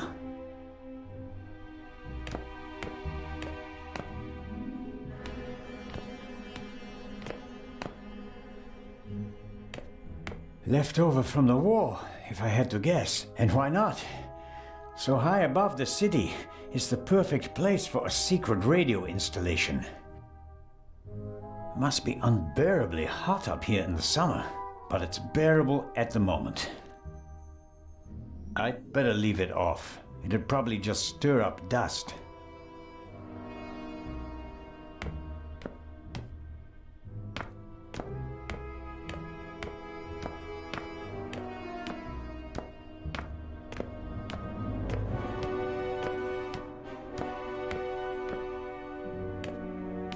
The chair is the only object that's not covered with dust.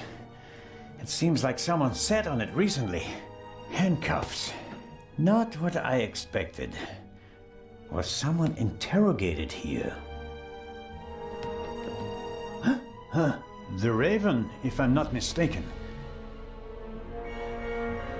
Why don't you step into the light?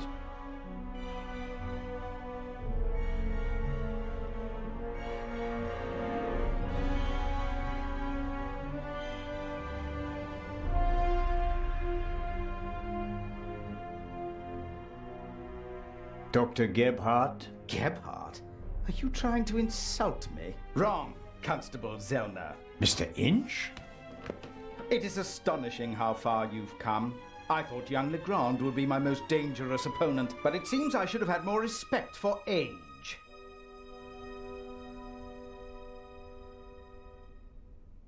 You didn't have anything to do with the murder of the Baroness? The death of the Baroness was never part of the plan. Dr. Gebhardt had a score to settle with her and got in my way. You didn't care about the key to the safe? I never wanted to steal the eye out of the safe. I always intended to strike here, in the museum. What about Gebhardt's confession? A nice idea, don't you think? It keeps the inspector out of my hair, for a few more hours at least, until everything collapses like a house of cards.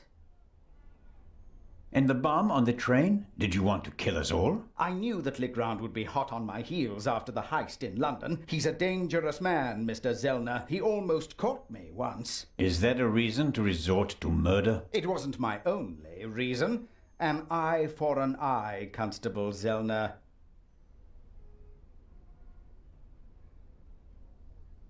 How did you do it? How did you plant the message on the safe in the train? How did you know that Gebhardt killed the Baroness? And the demolition charge below the treasure chamber? How did you manage it all? Even if your arm isn't lame. Oh, it is, believe me. I needed help, it's true. A messenger boy to replace my arms and legs. A messenger boy? Ah, Adil. This could be interesting. He's quite talented, but unreliable. He has a mind of his own plans. Don't you, Adil? I never wanted blood to be shed, but it's time to make an exception.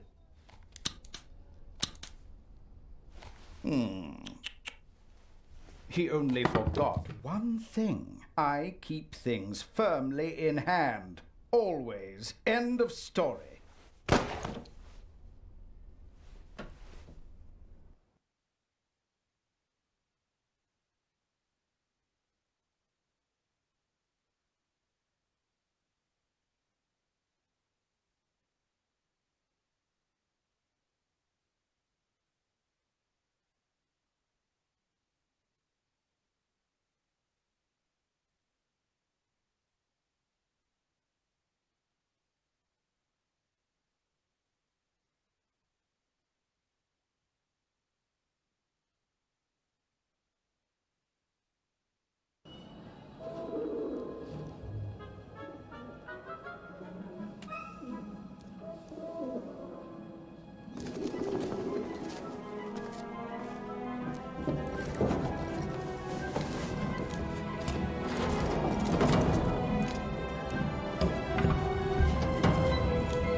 I told you not to get off. What if the train had gone without you? So, you're taking a job as a ship's doctor? I am excited but nervous too. I'm not exactly a champion swimmer. If you wind up in the water on board a ship, something's gone terribly wrong.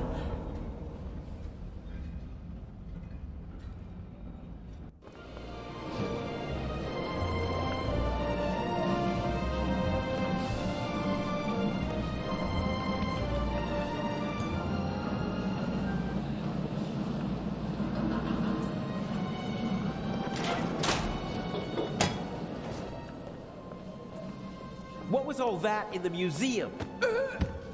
That didn't quite go according to plan, did it? And I hate it when things don't go according to plan. You nearly killed them. You let them catch you. It wasn't my fault. Scotland Yard was there. If I thought it was your fault, you'd already be bobbing in the River Thames with a bullet in your head.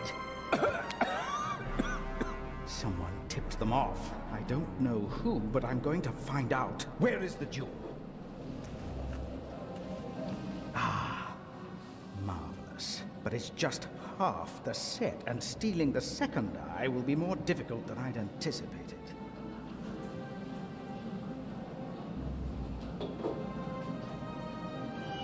Why are we meeting here and not in Venice like we planned? London drew more attention than planned. They put Legrand on the case. Nicholas Legrand? He's searching the train. Shouldn't we postpone the plan under these circumstances? On the contrary, I gave him an anonymous tip. A tip? I told him that the train will be robbed. You don't seriously suggest that we steal the jewel right under Legrand's nose? Of course, because I'm an idiot. Our best bet is still Cairo. Everything is prepared. Mr. X will provide us with everything we need. As planned, I'll go to Venice together with the Baroness and board the ship there. You'll do the same, but as surreptitiously as possible. All right. And under no circumstances can anyone be permitted to discover our relationship. Understood? And the rest of the plan is as before? We just have to get on board the ship. Then I'll get in the car and we'll meet in Venice. No, Legrand necessitates a change of plan. You'll go by train as well, and place this envelope on the safe as soon as the train halts in the tunnel. I'll cause a blackout so that you can sneak past the guard. You won't believe who's guarding the safe. That blasted Bobby from London. If you have any trouble, cave his skull in. And Legrand? You take care of the letter. I'll take care of everything else. The most important thing is that no one recognizes you on the train. And that I don't get caught.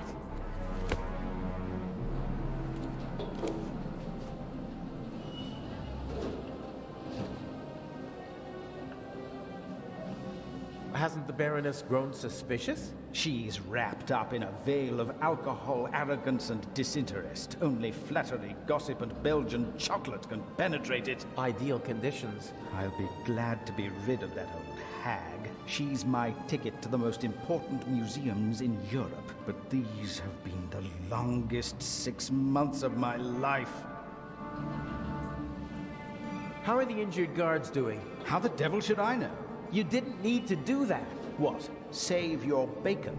I'd have made it out on my own. Oh yes, the poor security guard. It really wasn't necessary. I'm such a naughty boy. I just don't want anyone to get hurt. Oh, please, please, don't be angry with me. I won't do it again. I don't know. We have the first eye, and we only just escaped. Tell me you're not suggesting that we should be satisfied with that? One eye alone is nothing more than an expensive bauble, but both eyes together are a legend. My greatest triumph. Shouldn't I put the eye somewhere for safekeeping? Just in case Legrand searches our things. I'll hide the jewel in the Baroness's luggage. I already know where. Legrand won't dare search her belongings, and even then, he'll never be able to open the secret compartment. What's the purpose of the letter? That's not your concern. I'd just like to know whether I'm risking my life for some game of yours, or whether it's worth it. Any one of my games would be worth your life. You just do what I tell you. Stick the letter on the door of the safe or leave it on top of it. I don't care. But the letter has to be there as soon as Legrand shows up after the blackout to make sure everything is in order. Understood? Yes. What? Yes, understood. Okay, so we'll see each other in Venice. And not sooner. Here, take your travel documents. We may not have an opportunity to meet in Venice. Okay, fine. Huh, that's the first change of plans so far. Whatever. Looks like I'll be going to Venice by train.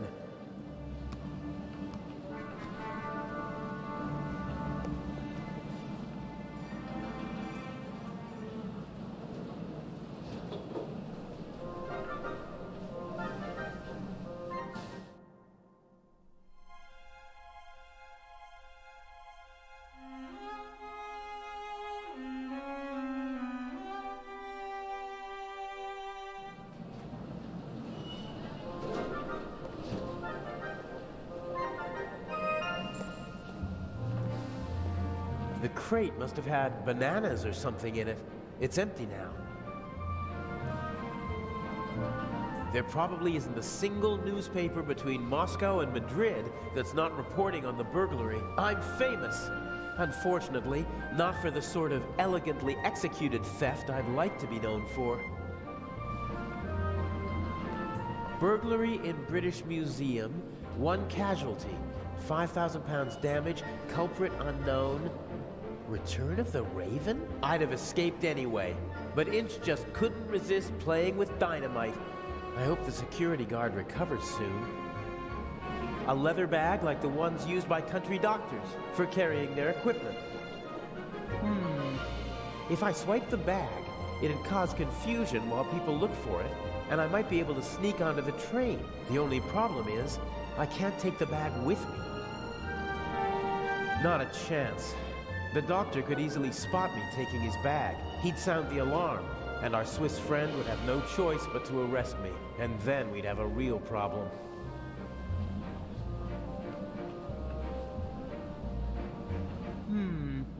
If I swipe the bag, it'd cause confusion while people look for it, and I might be able to sneak onto the train. The only problem is, I can't take the bag with me.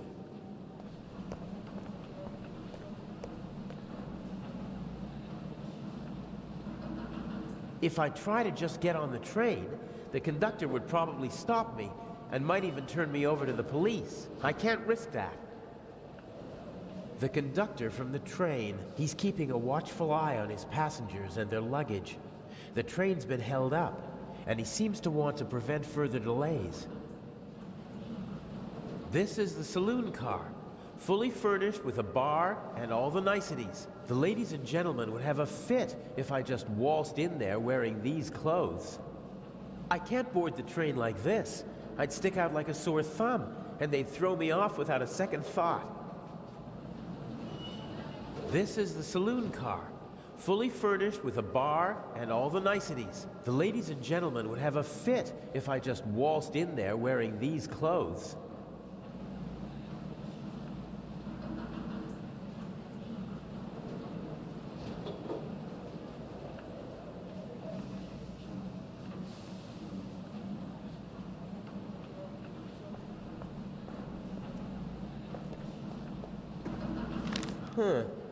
A ticket for a trip on the MS Lydia from Venice to Cairo, some banknotes, and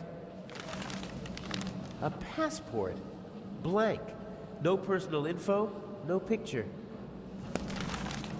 Inch has brilliant contacts in the underworld. He knows the best counterfeiters, technicians, pickpockets, and con men.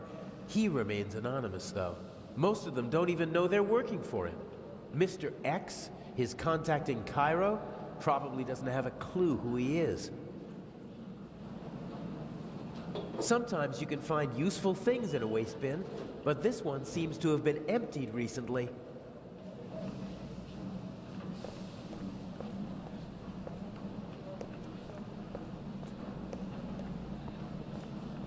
Not a chance.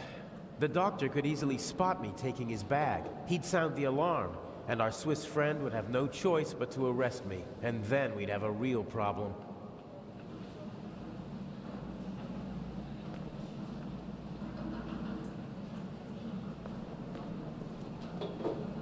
It's built out of thin wooden boards. Probably didn't have to bear much weight.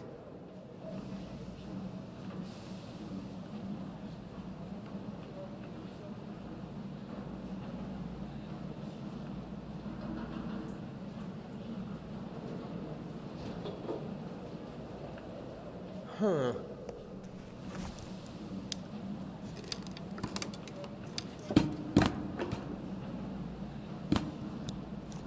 Perfect. It looks like a normal crate. It's now or never.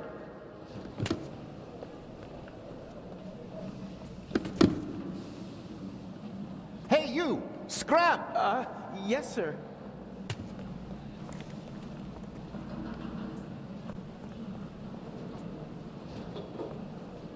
Let the games begin. Excuse me, gentlemen. Can't you see that I am talking to the constable? The train is leaving in a few minutes, sir. I have to ask you to board it now. We should get on. Perhaps we'll be able to continue our conversation during the trip. I won't stand in the way. Oh, where's my bag? You left it right there. I know that. I want to know where it is now. I don't know. I'll look for it right away. If you gentlemen would get on the train in the meantime... I will hold you and your employers liable for this. I'm sure he'll find the bag. Come on, Dr. Gebhardt. I will help you with your luggage. Fine.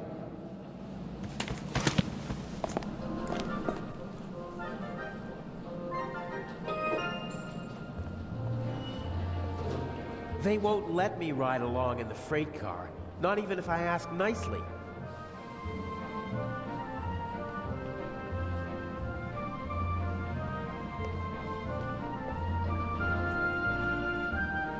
The conductor doesn't really seem to know where to search for the lost bag. Finding a particular piece of luggage at a railway station is like finding a needle in a haystack.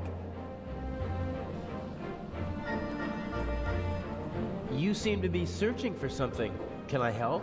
Go away. There's no money to be earned here. That's not what I mean. I just thought, if you're looking for a brown bag... Why? Did you steal one?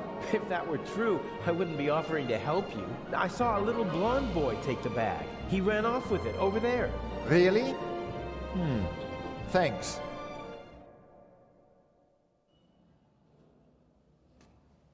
Isn't that the bag? Where?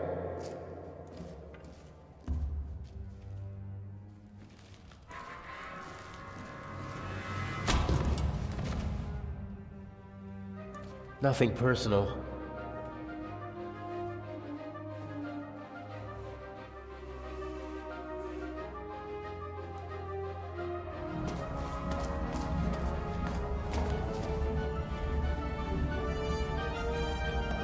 No! Oh, man!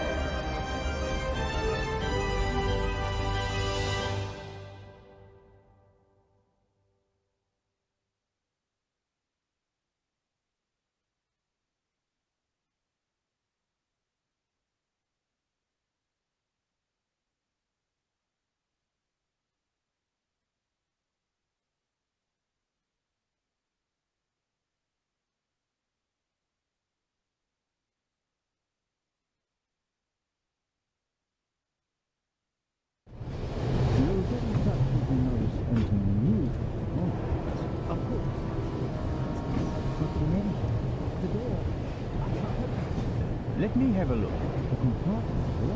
Damn, I can't let the professor see me. I shadowed him for days in London. He might recognize me. Calm down. See what I can do. You don't understand.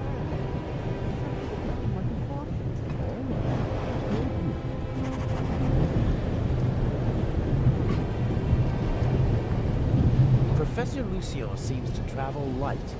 The Baroness's luggage takes up half a freight car. I don't think that the suitcase or the bag contain anything that could help me out. I better leave as little evidence as possible.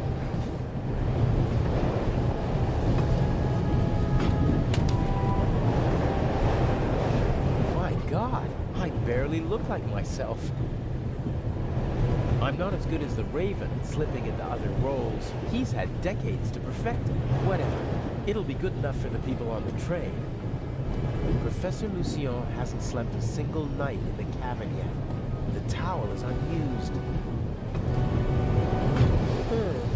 If I twisted it,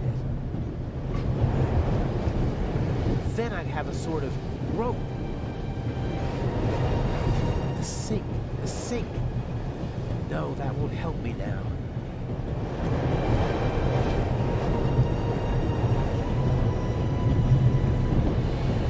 It was the only window that was open at the station, so it was a good way to get onto the train. And now, it might be my only way out.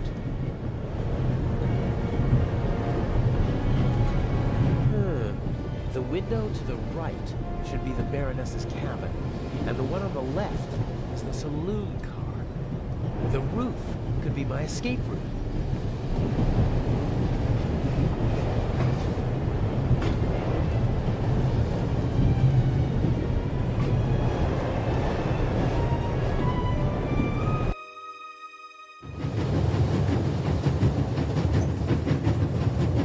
This is the saloon car. The coal car and an old-fashioned steam engine are in front of it. There must be someone in the saloon car. They'd see me if I climbed along the side of the train. That's the Baroness's cabin. Inch is probably with her. I wouldn't mind jumping through the window and giving them both the surprise of a lifetime, but then the Baroness would freak out, and Inch would be forced to report the event to the police. If I stand up, my head is level with the roof, but the roof is too slanted and smooth to climb. Those are air ducts or something, but I can't reach them with my hands. Those are air ducts or something, but I can't reach them with my hands.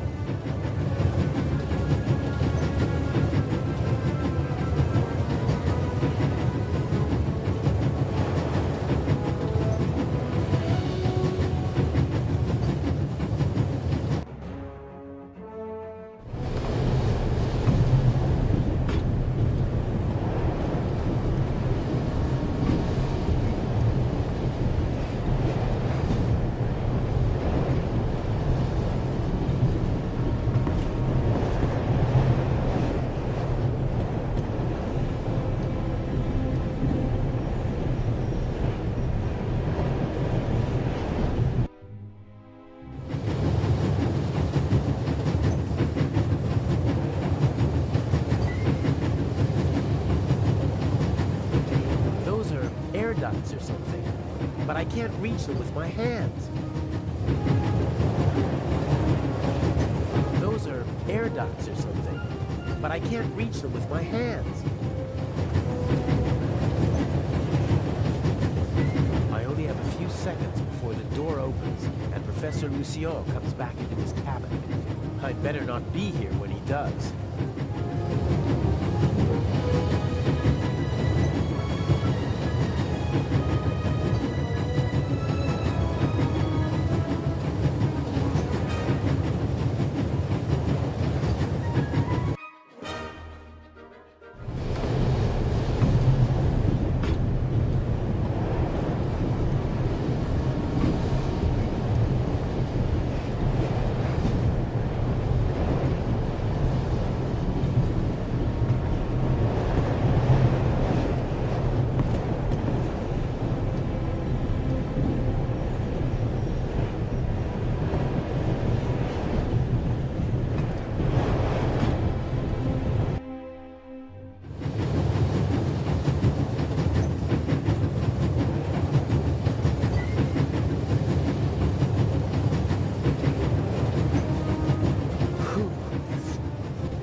Like traveling on a train.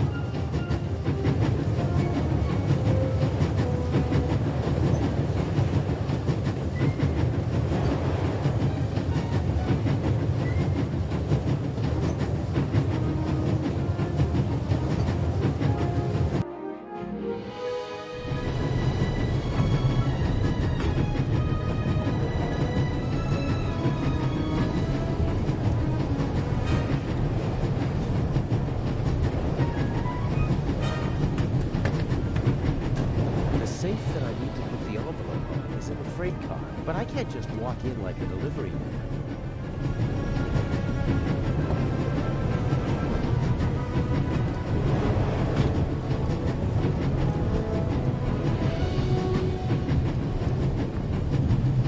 The safe is guarded by my old friend, the Bobby from London. Even he would be curious to see a conductor in the freight car.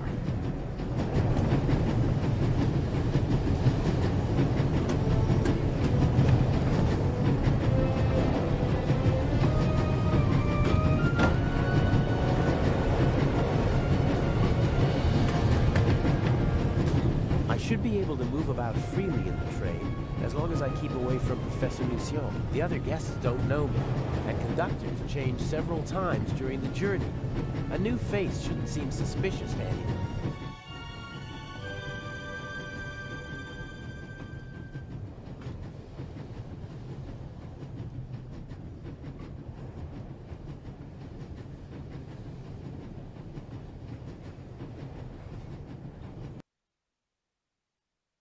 Young man?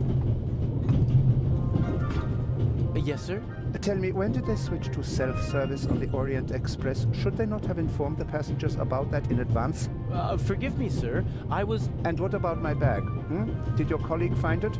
I'm sorry, sir. I don't know. I expected as much. There will be consequences. And now, bring me my coffee. Of course, sir.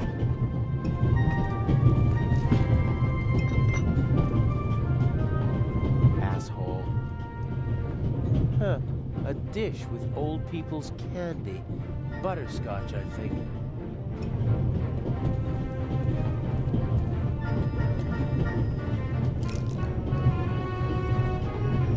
Beer, wine, champagne, gin, brandy, and whiskey. The richest snobs take the same medicine as the poorest slobs.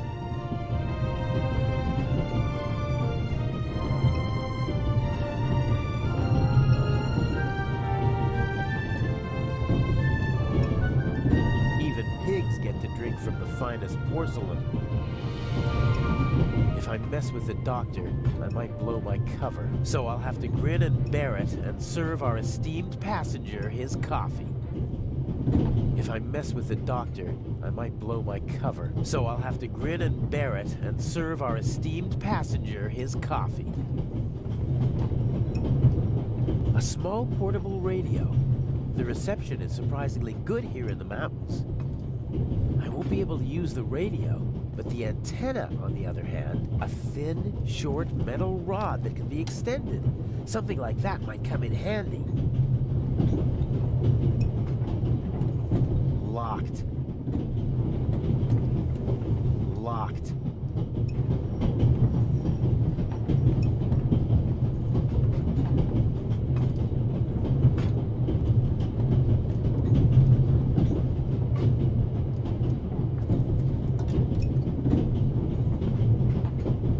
Still some coffee left.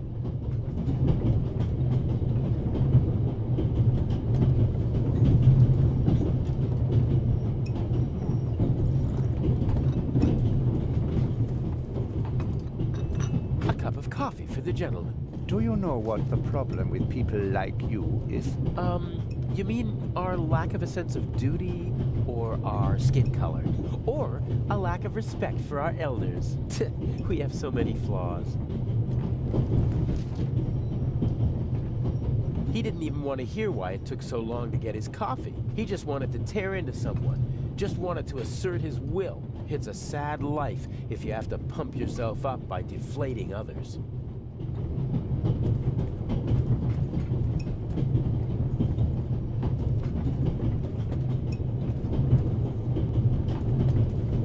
The old lady didn't get on in Zurich, and she doesn't look like someone from Nancy or Basel. I'm guessing she boarded in Paris. She seems familiar somehow. I've seen her someplace before. Maybe she used to be an actress, and I recognize her from photos. She has the confidence of someone who doesn't have to prove herself anymore. She's rich, that's for sure, but it's not just that. I'd better not talk to her. Her eyes are intelligent and observant. Something tells me I'd only make life difficult for myself if I try to pull the wool over her eyes. The younger woman seems to be some kind of carer or companion for the older lady. I wouldn't like to be with her all day long. She radiates a certain restlessness and unease. I know people like that always have to be doing something. They feel useless if they don't have anything to do. I feel sorry for them. The elderly woman's carer can't keep her hands still, so she's knitting.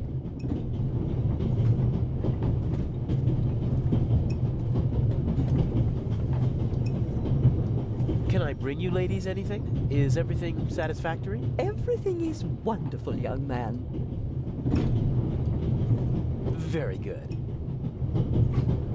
Got it.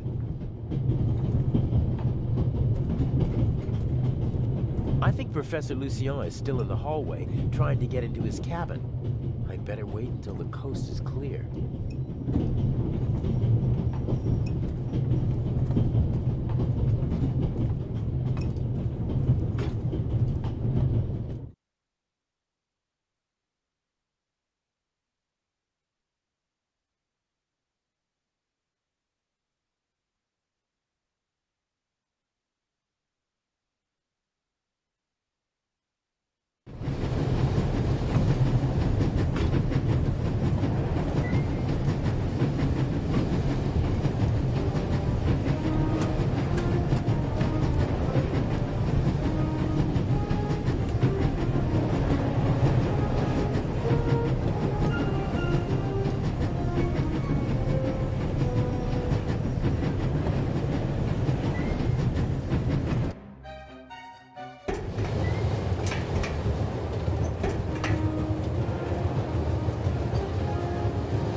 The freight car with fresh air. It also seems big enough to climb through. I'd say I found my way in.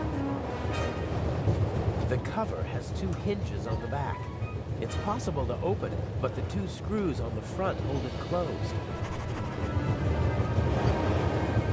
I can't see anything but the rear of the car through the slots. That won't do. What I really need is a view of the front.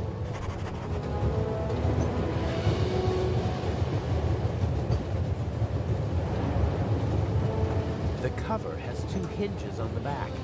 It's possible to open it, but the 2 screws on the front hold it closed.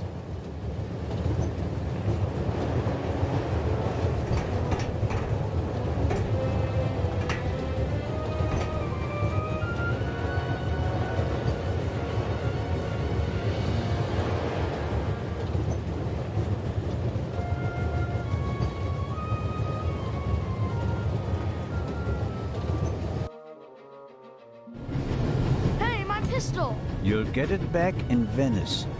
Frightening me like that. I could have fallen under the wheels. I thought you were a ghost. Ghosts don't exist. They do too. One just flew past my window. Be off with you. Oh, man.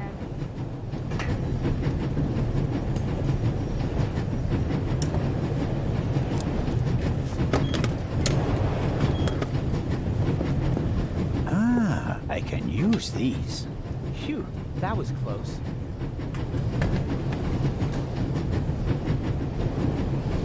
He left the lock open. How convenient. Let's see. A wrench, you don't say. This is too easy.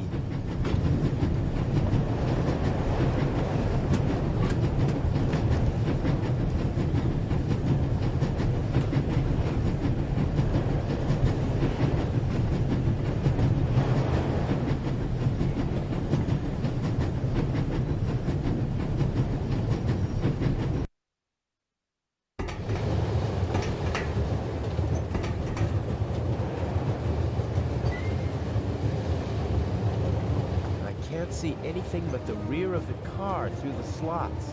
That won't do. What I really need is a view of the front.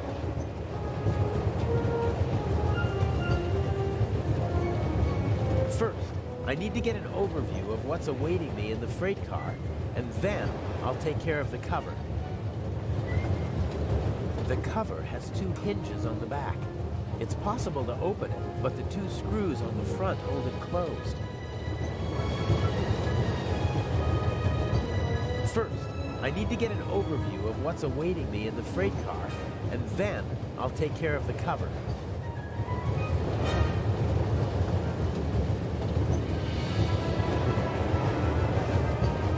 I can't see anything but the rear of the car through the slots, and that won't do. What I really need is a view of the front. I can't see anything but the rear. That won't do. What I really need is a view of the front.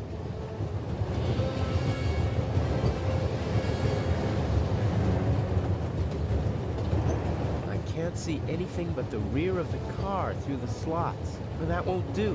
What I really need is a view of the front.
Let's see.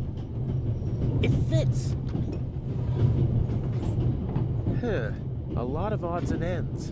A hairnet, batteries, a half-pack of cigarettes, an unused toothbrush. The bartender probably has to serve as a jack-of-all-trades, like a concierge in a hotel. So, is there anything useful? Here we go, a small shaving mirror.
But how can I attach the mirror?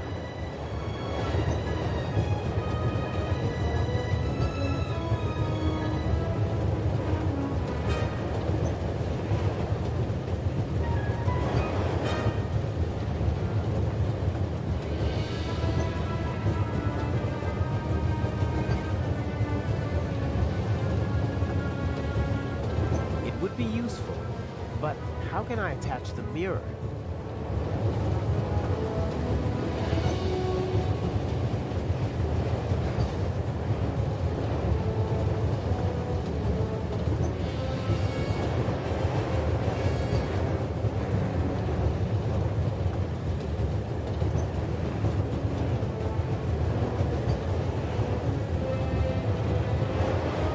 Theory, I could use the mirror to get a look at the front of the car, but my arm is too thick to fit through the grate.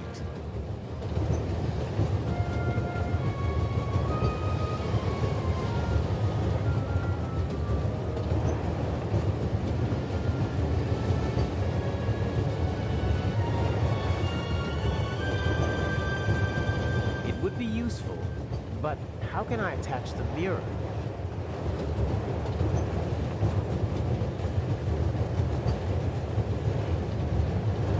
The cover has two hinges on the back.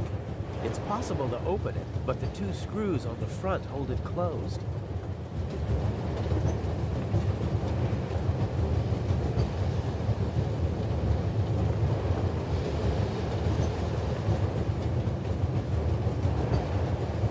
I can't see anything but the rear of the car through the slots, and that won't do.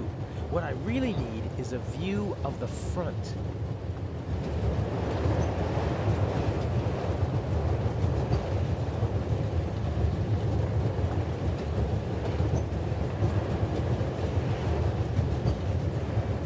See anything but the rear of the car through the slots, and that won't do.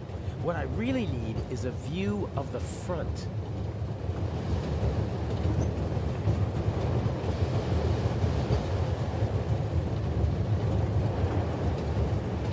It would be useful, but how can I attach the mirror? I can't see anything but the rear of the car through the slots, and that won't do. What I really need is a view of the front.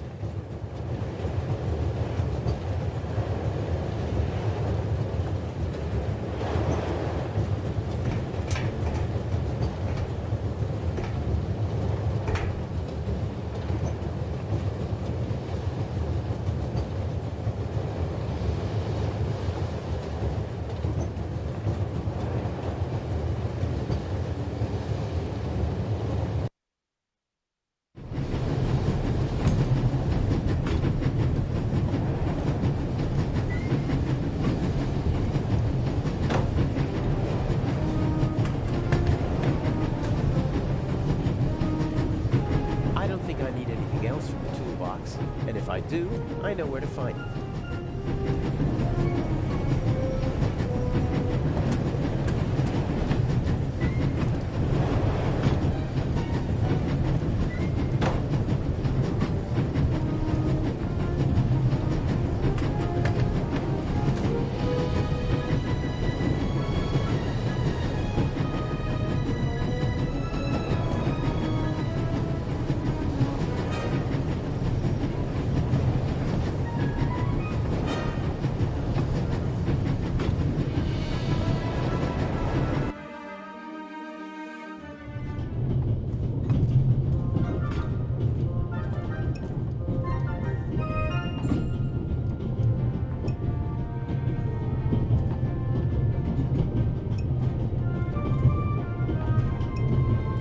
They should have been able to open the door with pliers. I think the coast is clear.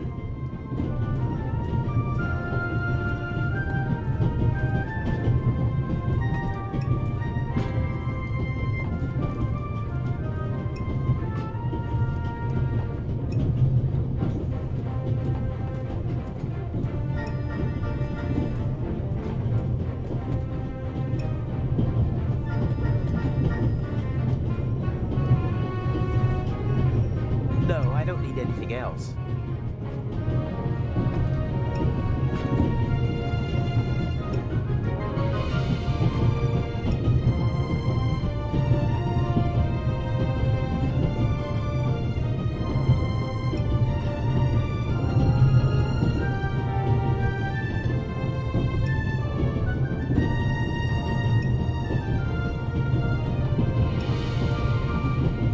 would be useful, but how can I attach the mirror?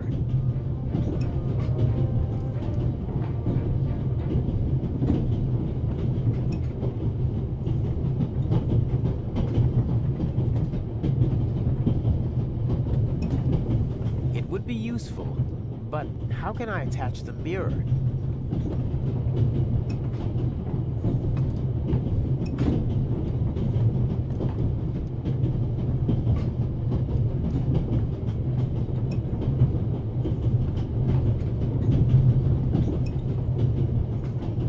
It would be useful, but how can I attach the mirror?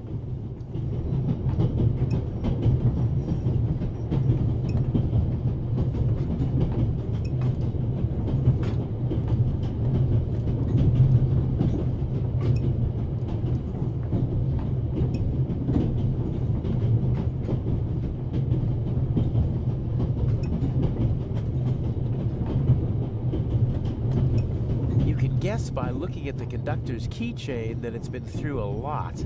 I doubt there are many keys that have traveled as much as these.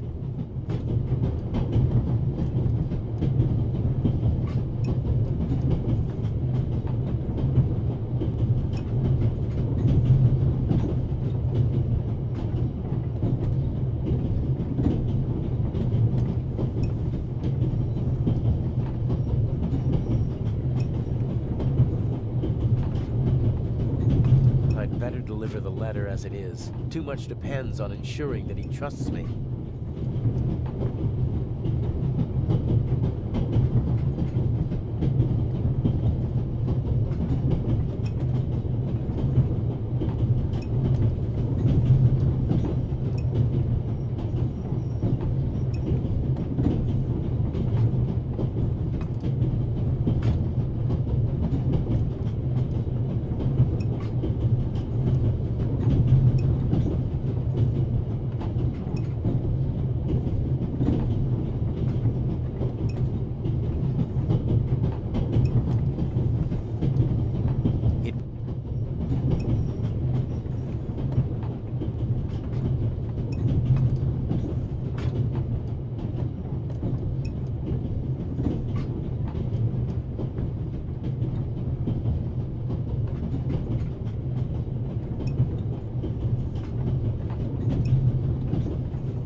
It would be useful, but how can I attach the mirror?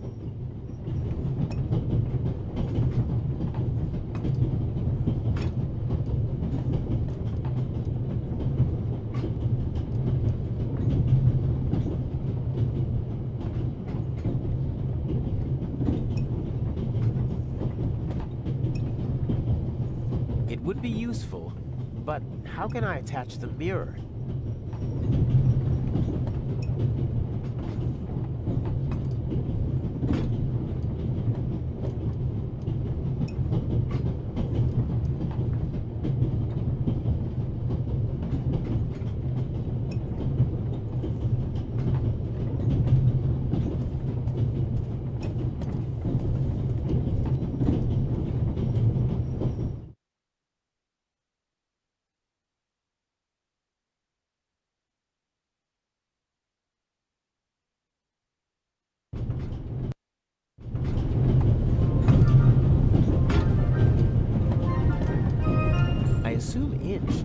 Also in the compartment.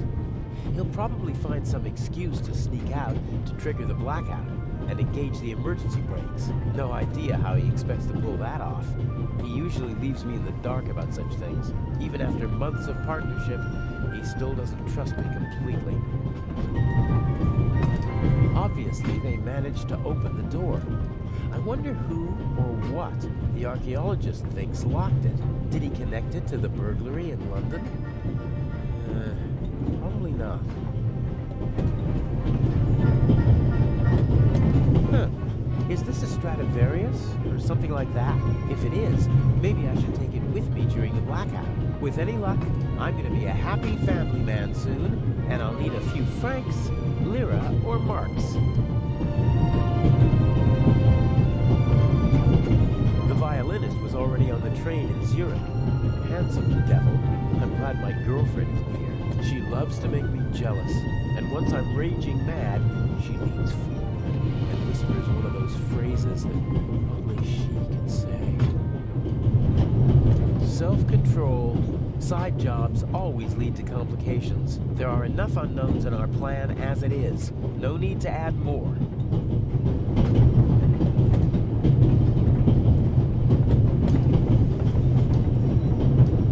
We're still in the Swiss Alps. We should reach the Italian border in half an hour. Some maps, info for travelers, some pictures, and the schedule, all neatly hung up with magnets.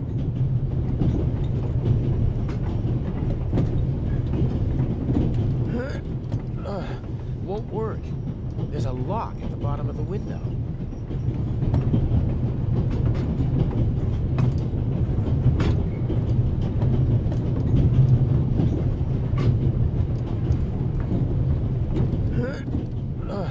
Won't work. There's a lock at the bottom of the window.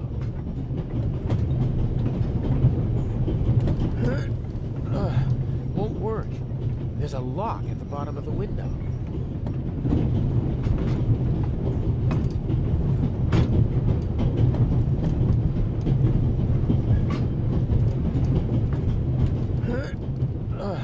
Won't work. There's a lock at the bottom of the window.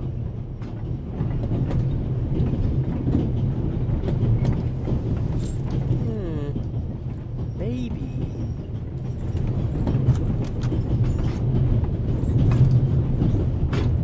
The big map shows the different routes the Orient Express took in the course of its long history. It's larger than the other notices, and thus hung up with larger magnets. I'll take one with me. Some of the photos are rather nice. Professional work. Climbing over the coal car is the only way to get into the driver's cab while the train is moving. I can't imagine Inch climbing over it to trigger a blackout up front. I bet he paid someone to do his dirty work. Inch almost never takes personal risks, and usually he tries to keep his hands clean.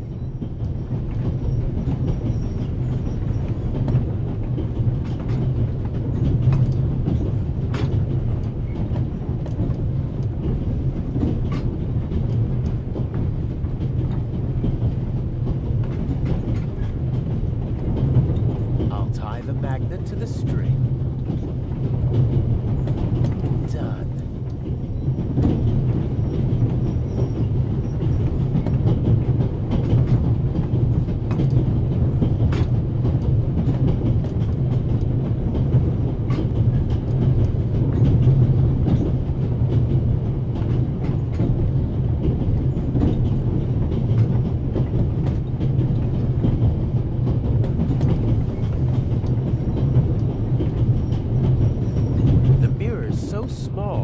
Imagine how you'd shave with it, especially on a moving train.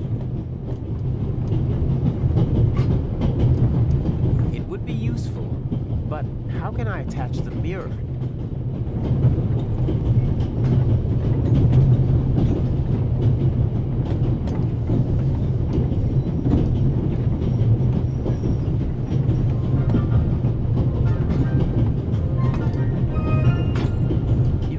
By looking at the conductor's keychain that it's been through a lot.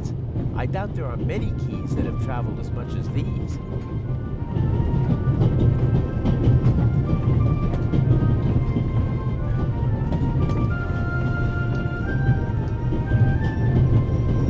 He seems to be worried about something. So much. If he's absorbed in his own problems, he won't be paying attention to anyone else, and won't be able to offer good testimony to the police.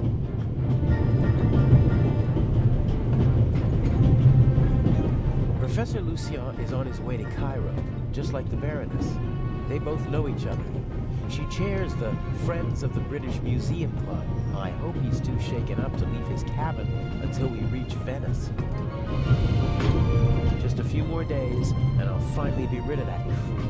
And until then, he has to burn in his own personal hell with the Baroness. A nice thought.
ladder leads to the roof of the saloon car and back down.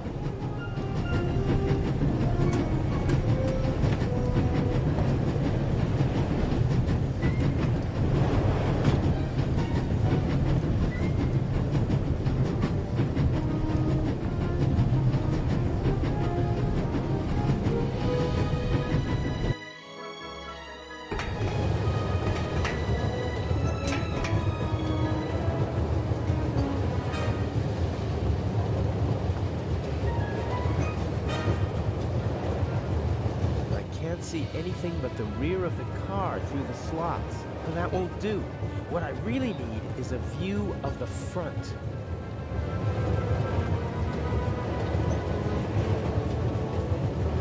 I can't see anything but the rear of the car through the slots. And that won't do. What I really need is a view of the front.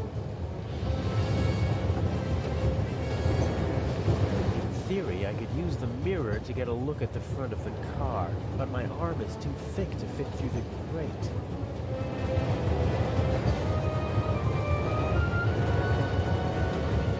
It would be useful, but how can I attach the mirror? I doubt that I can drag the safe through the ventilation shaft with nothing more than a magnet on a string. And I can't imagine another reason for pushing the string through the ventilation shaft.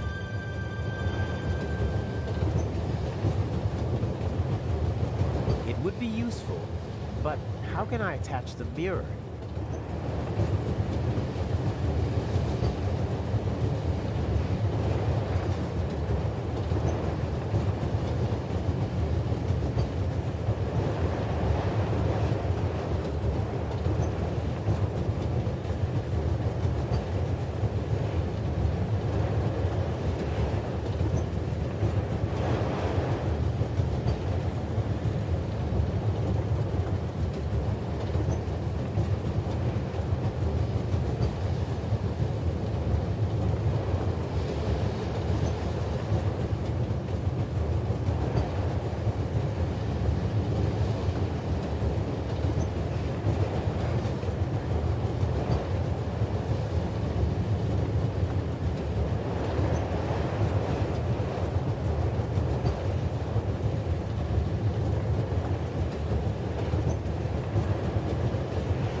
Cover has two hinges on the back. It's possible to open it, but the two screws on the front hold it closed. I can't see anything but the rear of the car through the slots, and that won't do. What I really need is a view of the front. First, I need to get an overview of what's awaiting me in the freight car, and then I'll take care of the cover.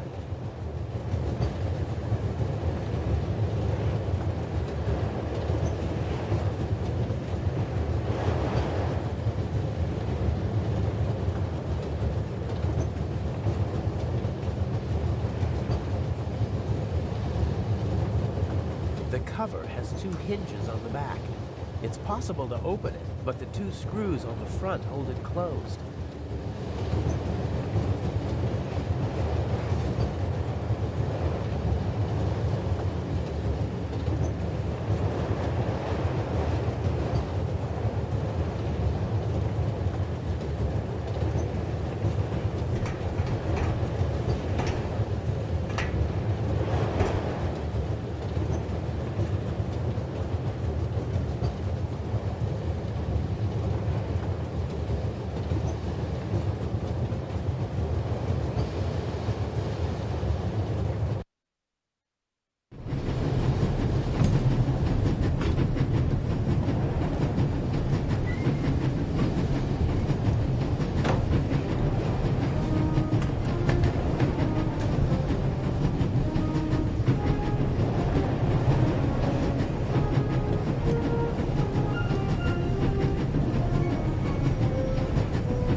Okay, if that's how it has to be, that should do it.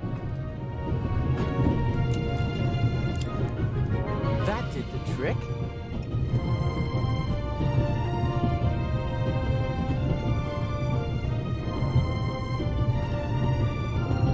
Okay, the candy is so sticky that it should hold the mirror without any trouble.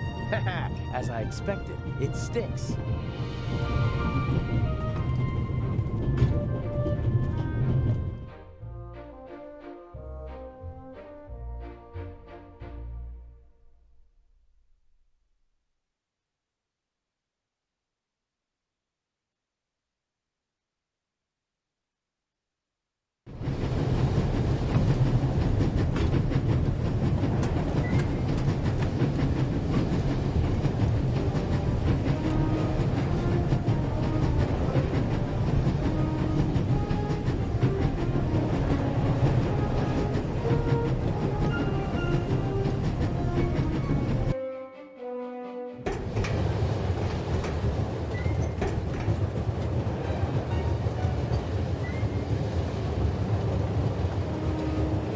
See anything but the rear of the car through the slots, and that won't do. What I really need is a view of the front.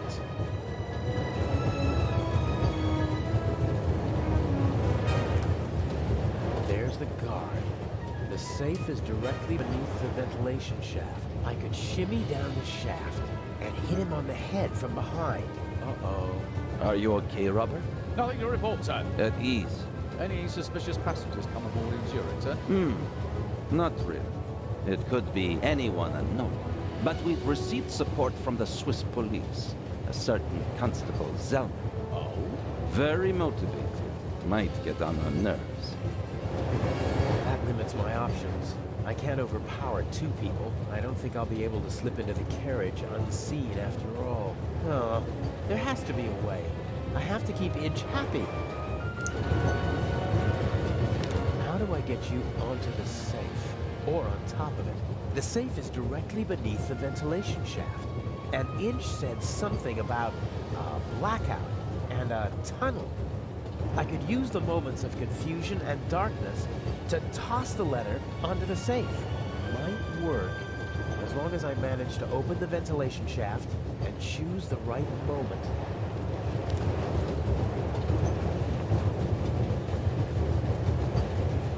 I could unscrew the screws, but I should only open the cover inside the tunnel.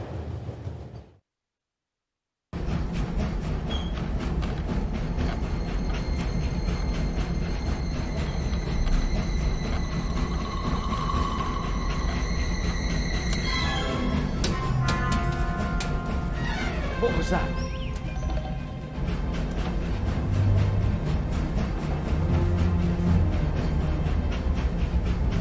Sir!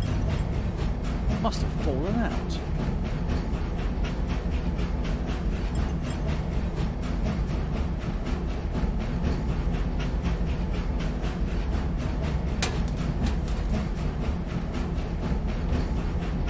Put that on the floor.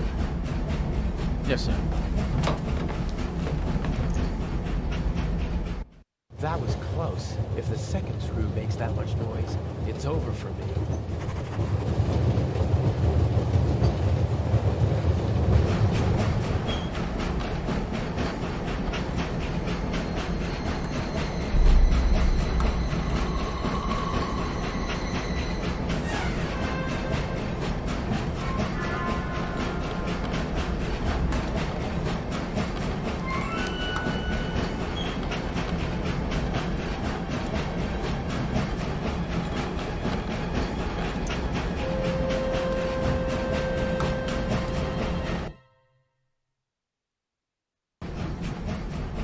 All right.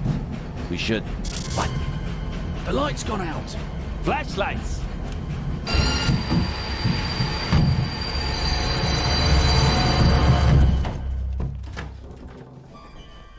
Ah! Get off me!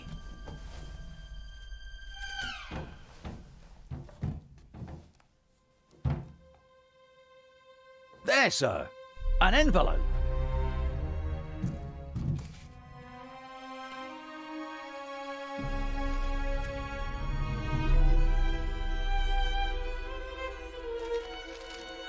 My dear Nico, you should take a closer look at the box. R. What the dickens?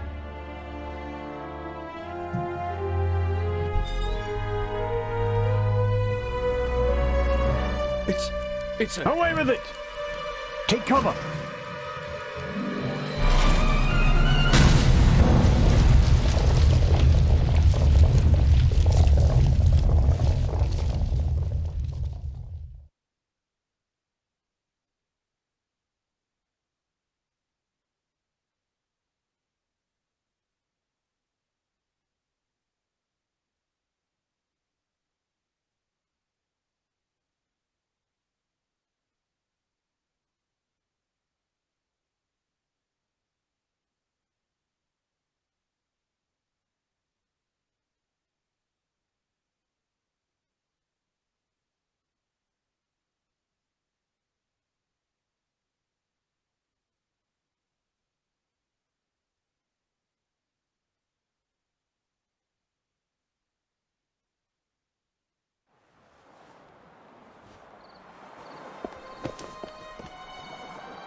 What's the meaning of this? What do you want here?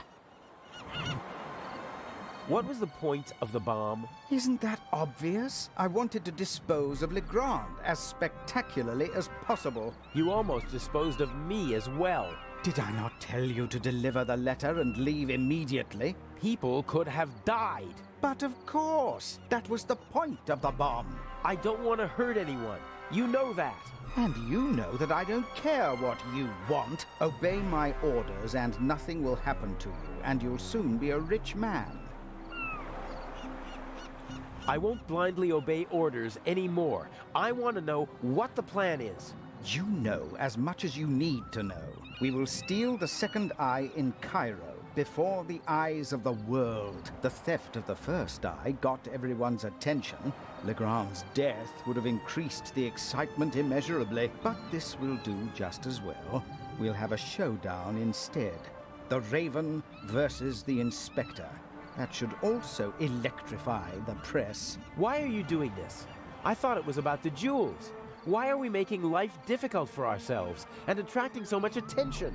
It's about more than that. It's about performing on the greatest stage of all. About the end of a legend. You'll see when it's time for you to see. Until then, just do as I say. And what if I just leave? You knew who you were dealing with the whole time. I don't have time for your hypocrisy. You always knew who you were dealing with. If, for your peace of mind, you have to pretend to be innocent in this situation, so be it. But we both know that you begged me to let you in on the heist, and in this business, one must get one's hands dirty. But James? James! Where on earth are you? During the trip, we'll keep a low profile and steer clear of Legrand. I lost the ticket and the fake passport.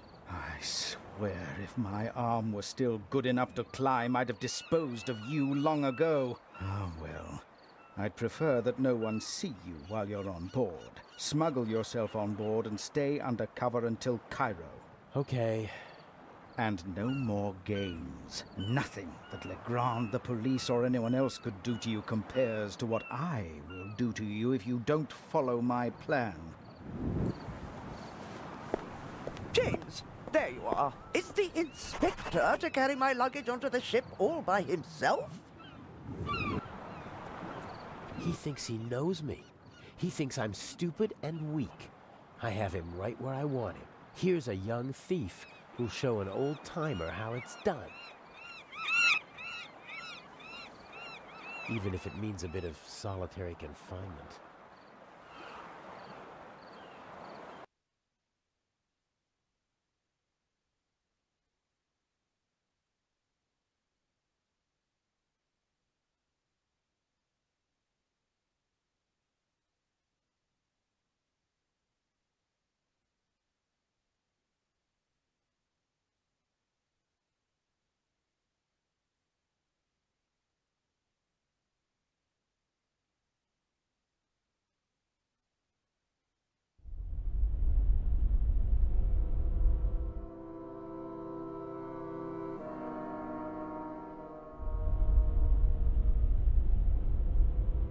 I hope the dock workers have left the cargo hold.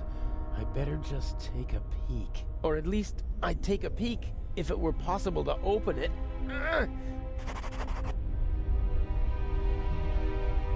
I'm lying on a pile of clothes. Different fabrics. Some rougher, some softer. This one feels like a fine net. No, I don't think this'll be much use. Feels like metal. Angular. I think it's the trunk lock. There are small round bumps with slots in the middle. Could be screws. There are small round bumps with slots in the middle. Could be screws. This trunk is built like a coffin. You probably have to pull a handle to unlock the trunk from the outside. No one thought about making it possible to open from the inside. You probably have to pull a handle to unlock the trunk from the outside. No one thought about making it possible to open from the inside.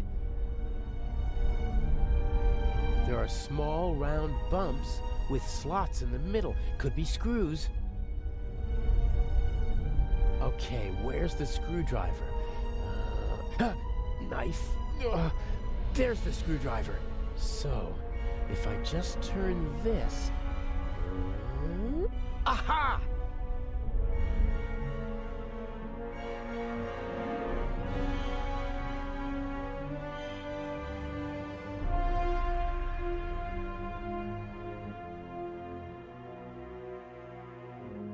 Oh, you're kidding me!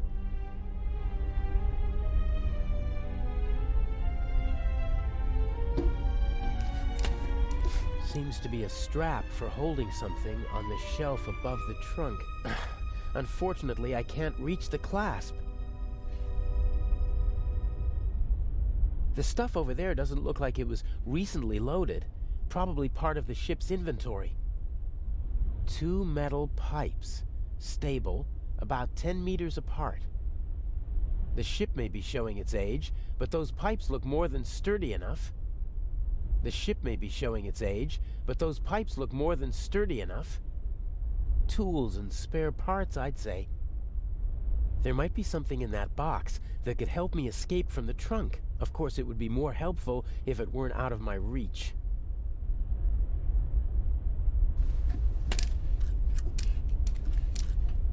It's fastened tightly, and I can't reach the clasp.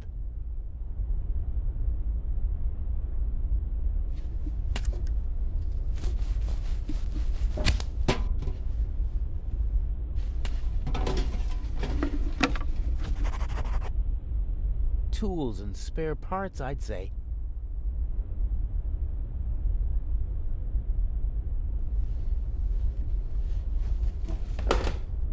Oh, brilliant! Hopefully the clasp won't slip out of the box when I pull the strap.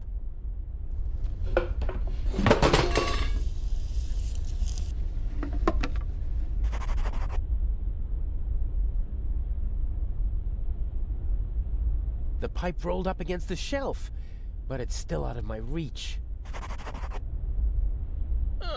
I can't reach it. Not a chance. Too far away. Looks like I hit the jackpot on my first try. There's nothing more to be had. Looks like I hit the jackpot on my first try. There's nothing more to be had. The ship may be showing its age, but those pipes look more than sturdy enough.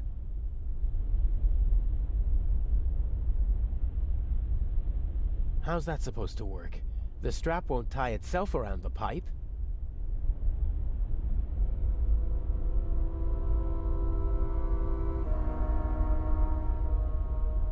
The ship may be showing... And then it'll just tie itself around the pipes? Not gonna happen.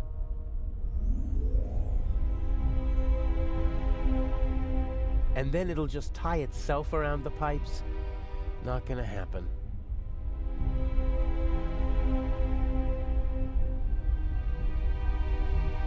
Looks like I hit the jackpot on my first try.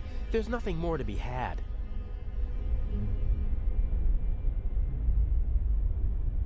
And then it'll just tie itself around the pipes? Not gonna happen.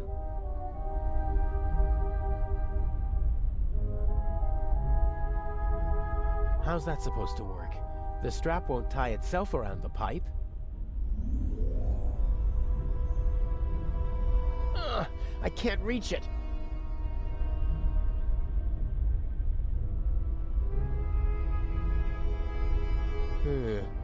All right then. I'll just drive the blade through the end of the strap.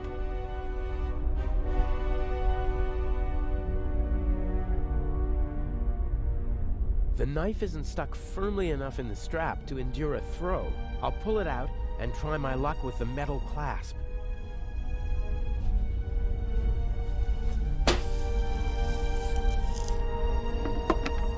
Oh!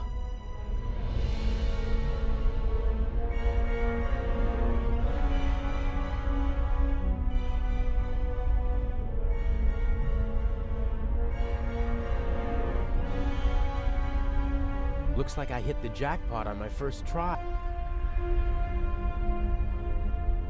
Even if the knife were to stick, it won't hold when I pull on it.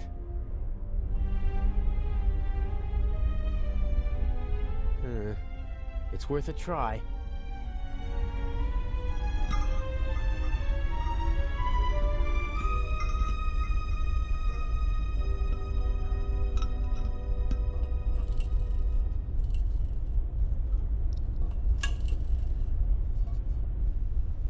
Ta-da!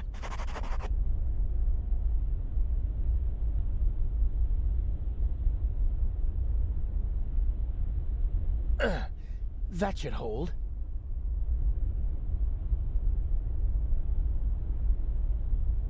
My best chance. Steady as a rock.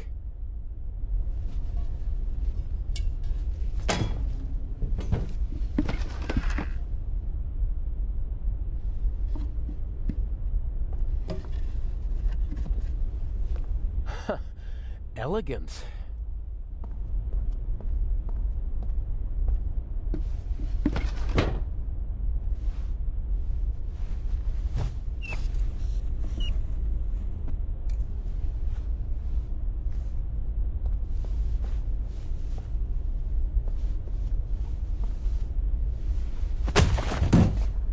Oh, great. Okay, I'll tie him up and then get out of here before they start looking for him. And I already have an idea where I can hide.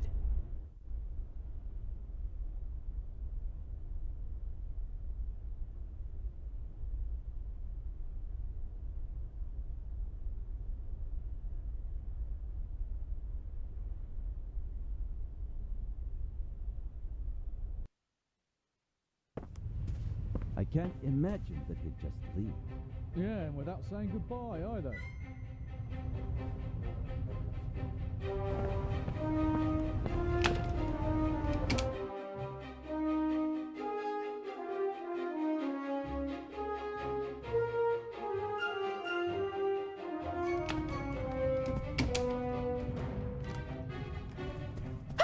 No need to be frightened, young lady. What are you doing here? I wanted to see you. This is hardly the time or the place. What happened on the train? Nothing bad. Everyone is fine. Inch is dangerous. I warned you. I know. That's why we're being careful. And you have a smart and handsome young thief at your side. And humble, too. Don't worry. I'll take care of you. What have I done to deserve a luck like this?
Inch bothers me. He's shown what he's capable of.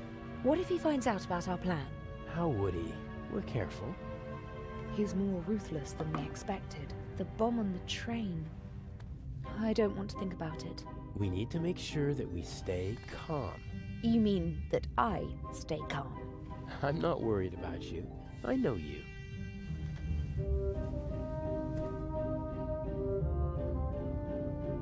Shall we go over the plan one more time? Good idea. We know that Inch hid the first eye in the Baroness's luggage. I'll break into her cabin and replace the eye with a fake. Right. We'll steal the second eye in Cairo. And Inch will be caught in the act. It's simple. The devil is in the detail. I have to get into the Baroness's cabin undetected, then find the secret hiding place, and I can't leave any evidence behind. Yes. And Inch said something about a combination, so the hiding place might be locked. One step at a time. I think I'll assess the situation first. And I think I'll make myself comfortable for a little while. So this is how married life will be. Works for me. Everything went according to plan in London? Except for the explosion, yes. The Bobby was right on time. Because he had a good tip-off. I had enough time to take the eye, but unfortunately there was no time to replace it with the fake. Where is it? A work of art. Almost as beautiful as the original. I can't tell the difference. Inch could. But if all goes to plan, he won't have a chance to take a closer look at the jewel until after the burglary at the Egyptian Museum. Will Legrand cause any trouble? Everything's still going according to plan. That means he's clever, but not clever enough. And the Bobby? Peasant's cunning, nothing more. He won't be able to solve the puzzle on his own. There's still Inch. He doesn't suspect anything. We laid the foundation well. I've been his assistant for months already. He doesn't trust me, but he thinks he can play me for a sucker. That's enough. Speaking of Inch, I saw him talking to you in Venice. What was it about? He was angry because his attack on the train failed and because I lost my ticket. How did you get on the ship? As a stowaway, locked in a cold, dark cargo hold. Poor boy. I'll go out now and lead the police and master thieves around by the nose. I can think of something else to do. I can't.